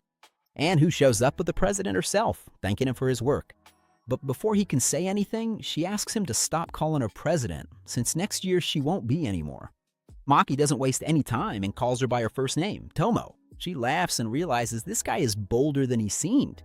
But Maki says it's just because Nozomi, who's also on the student council, is his friend too, so it would be weird to call her by her last name. The girl gets it, starts calling him Maki too, and asks him to do his best today. She leaves and Yu enters the scene wearing a stunning dress. She draws so much attention that people even think she's a model. She goes to talk to Maki and he asks where Umi is. Yu says her friends stay behind, checking herself out in the bathroom mirror. Just then they see Umi coming, pretty mad at Yu for telling him that. As soon as Maki lays eyes on Umi, he freezes. He doesn't even care about the girl's argument and just keeps staring at Umi, then says the dress looks perfect on her. Umi gets a little annoyed that he couldn't come up with something nicer to say, but she knows he meant it from the heart, so she accepts the compliment. Maki insists that he's just being honest, because she really does look beautiful. That makes Umi super embarrassed, and Yu starts teasing her. Maki notices something interesting. Yu looks amazing, but his heart only races when he looks at his beloved Umi. He wonders if he's really that much in love. Just then, Nita shows up to say hi. The girls are surprised because she's not all dressed up and didn't bring her boyfriend. Poor thing, says some last-minute stuff came up, so she just wants to help out at the party to have something to do. Everyone immediately supports her. Nozomi shows up too, and knowing that Maki needs to step out, he takes over for him. You can tell Umi is still worried about what's going to happen, but Maki reassures her with a look, telling her everything will be fine. As the party gets started, our protagonist heads off to a corner to meet up with his mom. He shows up super excited, but she doesn't understand why her son suddenly left the event, worried it might cause problems. He tells her he got permission from the president. He apologizes for making her come all the way there, but his mom says it's fine since she's not working and doesn't have much to do. Maki asks her to wait a moment. Suddenly, his phone rings. It's Minato, who shows up right then along with his dad. Obviously, his dad is startled and thinks it's a trap, and Maki immediately apologizes. The man quickly understands the situation and just greets his ex-wife, but you can tell they don't get along. The two of them stare each other down in a tense way, and Maki urges his mom to say something, since they haven't seen each other in a long time. But the first thing that catches his mom's attention is the woman with her ex-husband. She asks if it's Minato, and the woman introduces herself very politely. Maki's mom does the same, but makes it clear that they're not together anymore and can do whatever they want. But Minato, being very reserved, says she's not in a position to decide that. Then Maki's mom tells her ex-husband that it seems like he'll never stop making her suffer. He replies that she wouldn't understand, and that makes the woman furious, telling him to just say what he really thinks. The father, keeping his composure, says she has the right to say whatever she wants, and tells his son that if that's all, he has other things to take care of, but Minato doesn't let him leave. She calls him by his name and tells him to wait. This annoys the man, because she shouldn't be so informal during work hours, since he's still her boss. But Minato doesn't care about that. She says she'll call him whatever she wants and demands that he not turn his back on Maki again, because she knows very well how much he misses his son. At that, the father realizes she's on Maki's side, lied at work to be there, and that this will have consequences. Even so, he stays to listen to his son. Maki gathers his courage, takes his mom and dad's hands, and tries to bring them together to make peace. He says he can't stand seeing them fight anymore and wants everything to go back to how it was before because he doesn't want to have to choose between the two of them. Memories of the family being together come to mind, and he starts to cry and promises that he'll get better at everything. He says he'll study, play sports, and even try to be more social, but he wants to stay with both of them because it hurts too much to live apart from them. In the middle of all this tension, something unexpected happens. Umi shows up. She arrives apologizing for being late, and Maki realizes it's time to go back. He tells his parents that that's all he had to say, and apologizes for having done things this way. He also asks his father for forgiveness, confessing that the story about living together was a lie, even though his father already knew. Umi comes closer, Maki holds her hand, and tells his father that he wants to introduce the girl he likes. Her name is Asanagi Uni. She was his first friend and taught him what love is, which makes his parents very happy. But Maki has one last request. He points to the top of the Christmas tree and says he wants a picture with him. His mom asks what his dad is going to do, and he sighs, saying that Maki never asked for anything, so there's no way to say no. Maki was going to ask Umi to take the picture, but she says she's not good at it. That's when his friends come out of hiding, proving they were there listening to everything the whole time. Poor Yu was freezing. Anita feels a bit out of place there, but she insists on helping and ends up taking the picture of Maki with his parents. After that moment, they go back to the party and really start having fun, playing all sorts of games. Everything was going great until they realize that Sana and Monica are there too. As soon as they see Umi, the two of them move away to avoid any trouble. Umi seems the most affected, and our protagonist asks if she wants to make up. Umi admits that on that day she lost it, said everything she was thinking, and cut ties. But over time, and after making up with Yu, she was able to think things through calmly. She realized that despite the fights, they had some really good moments that she ended up ignoring because she was angry. Maki says that they're still young and it's normal to be a little stubborn sometimes. He says he'd be happy if she made up with him, reminding her that unlike his parents, she still has time. Those words make Umi feel super relieved. Right at that moment, the two girls come over to talk to him. They have something to say, but Umi interrupts them. She says she doesn't want to hear any apologies, because she was wrong too. She admits that she should have spoken up at the time instead of staying quiet, because after all, they were still friends. That makes the other two start crying, relieved, thinking they'd never be forgiven.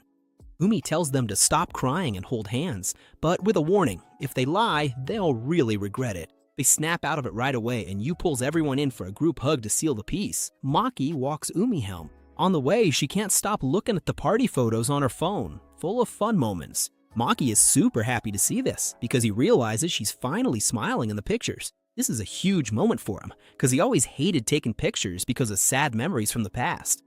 But now, with Umi by his side, everything has changed. He takes the chance, looks deep into her eyes, and tells her how he feels. He says he really likes her. Umi is caught off guard and asks if it's more than just as a friend. Maki says he wants them to be boyfriend and girlfriend. He's honest, says he's just a student and doesn't have much to offer right now, and that he doesn't know what the future holds. They'll probably fight a lot, but he promises he'll do his best for her. Umi gets really quiet and suddenly starts to cry.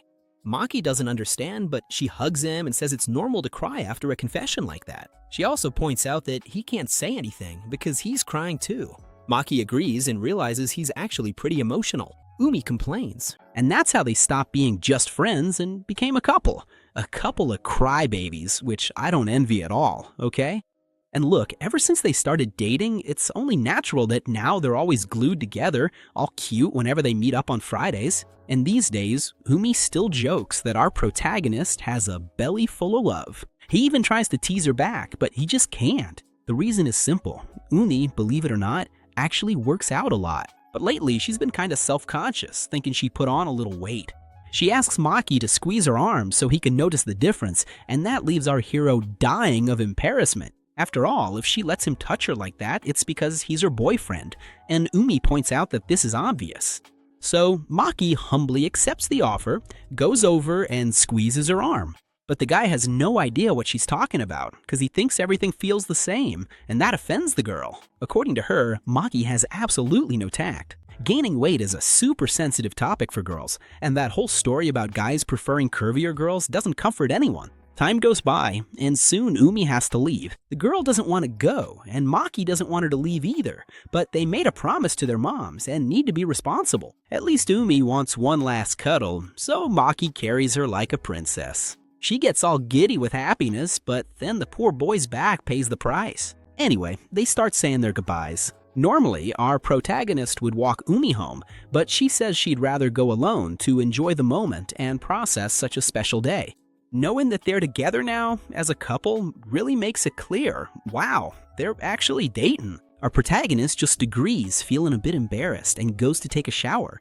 But then we've got a little problem. When morning comes, he wakes up sick and feeling awful. He quickly checks his temperature and sees that, yeah, things are pretty bad. He takes his medicine and all that. But deep down, he was already expecting this. The guy spent an entire month full of worries, and when he finally managed to relax, the bill came due. To make things worse, his mom just went back to work, so he's gonna have to handle things on his own for the next few days. He even sends a message to Umi to let her know, but she shows up right away and even brings her mom along. When Maki opened the door, he never expected to see the two of them there, let alone Umi looking so worried. But what really leaves him stunned is that he hadn't even unlocked the door. They came in by themselves. And according to Umi, Maki's mom gave her mom a copy of the key. The two of them went out drinking the night before and became super close friends. And also because, according to our protagonist's mom, now that the two are a couple, they're gonna end up spending more time together. That said, they take Maki to the hospital so he can get a quick checkup. Umi is almost dying of worry, but when our protagonist comes out, the doctor says it's just a simple cold. Of course, a cold seems to be a pretty serious thing in Japan, but at least that takes a huge weight off his girlfriend's and her mom's shoulders. But on the way back, the mom takes the opportunity to tease her daughter a bit. She asks if Umi is feeling calmer now, knowing her boyfriend is okay. Umi pretends she doesn't get it, and her mom makes a point of reminding her that she literally barged into her room like a madwoman to wake her up. The girl was acting like Maki was on his deathbed, and at the hospital, she was a nervous wreck too. Our protagonist hears everything and can only apologize. It's not his fault, but what can you do? That's just how we men are. On the other hand, Umi immediately forbids him from getting sick again without telling her, just because, and that's final. Apparently, it hasn't even been 24 hours since they made things official, and our hero is already feeling bad for making the girl suffer. Besides that, because of this unexpected situation, Maki has to stay at Umi's family's house. She tries to make his bed so he can rest, and Maki asks why on earth he has to stay there. And the answer is that their moms talked and decided not to leave him home alone. To take care of him, it's better for him to stay there. And that's something Maki actually understands, but Umi picks up on something else right away. It's that once again, he's feeling like a burden and can't hide it in front of his girlfriend. That's why she just gives him a big hug, making it clear that to her, he'll never be a burden. And that's when Maki feels like all of this is really unfair. He may be her boyfriend, but he still doesn't feel worthy. He thinks he's a loser who gets sick easily, and now he's causing problems. He even thinks that today she might let it slide, but one day she'll end up getting tired of it. Before, he didn't care because he was fine being alone, but if he were to lose Umi, that would be a whole different story. But at that moment, she hugs him tighter and says she likes him just the way he is. Maki ends up apologizing for being so negative. Umi replies that he really should apologize for that, but that he doesn't need to worry about anything else because they'll take care of everything and he just needs to focus on getting better. So our protagonist lies down on the bed, but Umi doesn't take her eyes off him. Since she's really worried, she keeps an eye on the boy whenever she can. Maki says it's all right and that it's time for her to go to sleep, but Umi stands her ground. She doesn't want to leave him alone. The girl is so nervous that she doesn't want to go relax somewhere else while he's there feeling sick. Maki understands, but he knows that if they spend too much time together, she'll end up catching the flu too. However, he sees that she's not going to budge from there, so he doesn't have much choice. So he asks her to take care of him, and that really cheers Umi up. As night falls, he wakes up again, and Umi tries to feed him by hand. Our protagonist doesn't really understand why. Yes, technically he has arms and can eat by himself, but there's no way to win an argument with Umi, so he just accepts the pampering.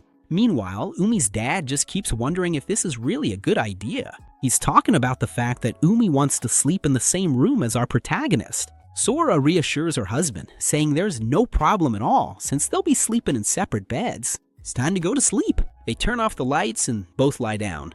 Umi knocks out right away, and our protagonist can't stop looking at her. He thinks about how beautiful she is, even when she's sleeping, and how she's the person who cares about him the most, loving him with all his flaws. That's why he only has eyes for this girl. He almost caresses her cheek, but decides not to, so he doesn't wake her up. But then Umi asks why he stopped. Maki asks if she'll go to sleep if he gives her the caress, and Umi assures him she will, because that way she'll have more energy for the next day and be able to take better care of him.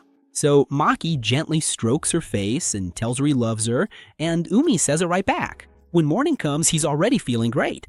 The fever was gone, but Umi had left early because she had plans with her friends. Before leaving, she gave him a real scolding, telling him not to mess around and just rest until she got back. And that's exactly what Maki planned to do. But then Sora shows up, wanting to clean the room. She opens the windows and starts tidying up, telling Maki that the year's almost over, and that the older we get, the faster time seems to fly by. Which, by the way, has a really interesting scientific explanation, but that's not the point right now. What's important is that Sora takes the opportunity to thank Maki because it had been a long time since she'd seen her daughter smile so much. She says that, believe it or not, Umi was actually pretty wild when she was a kid. Even so, Sora thinks it's the cutest thing in the world how Umi just lights up whenever someone mentions her little boyfriend. And of course, as her mom, she never misses a chance to tease her daughter about it, which makes her realize that no matter how much Umi grows up, she'll always be her little girl. She gets so caught up in the conversation that she even forgets Maki needs to sleep and apologizes. But honestly, that just makes Maki really happy. That's when he takes the opportunity to make a somewhat selfish request to Sora. He says he wants to keep being there for Umi. No matter how amazing she is at everything she does, sometimes she gets herself into trouble. And for Maki, it's really no sacrifice at all. He wants to be by her side more than anyone else. Maki immediately realizes he said too much and regrets it, which makes Sora laugh again. She notices that he gets all awkward about these things, and that's probably why the whole family takes such good care of him. Time passes and Umi ends up coming back. But she doesn't come alone. She brings Yu and Natta along with her. And of course, Natta immediately starts teasing Umi, saying she's pretty bold to bring her boyfriend home when they've barely started dating. Natta calls him out, saying he looks terrible, but deep down she was just worried about him. Our hero defends himself, saying he's already feeling 1,000 times better. Umi apologizes because bringing everyone over wasn't her idea. Her friends just noticed she wouldn't put her phone down and figured something was up. According to Yu, Umi was the cutest thing in the world, all worried about her boyfriend. Natta agrees, revealing that Umi usually eats like a horse, but today she had her head in the clouds, super thoughtful. That's enough to make poor Umi turn as red as a tomato, and Maki also gets really embarrassed. Since they're all there, Yu wants to know how their Christmas Eve night went. Natta thinks that's a great idea because Umi didn't say a word, so it was up to Maki to tell the story. And there they go, bombarding the poor guy with a million questions while all he wanted was to rest in peace. They spend the whole afternoon pestering the two of them until they finally leave. According to Maki, the first few days at Umi's house were total chaos, but the rest of the time was super chill for both of them. The boy just didn't expect that he'd end up staying there for a whole week, which was how long it took him to fully recover. Now that Maki is all better, it's time to go home for New Year's. But that makes Umi really sad because it finally hits her that he really does have to leave.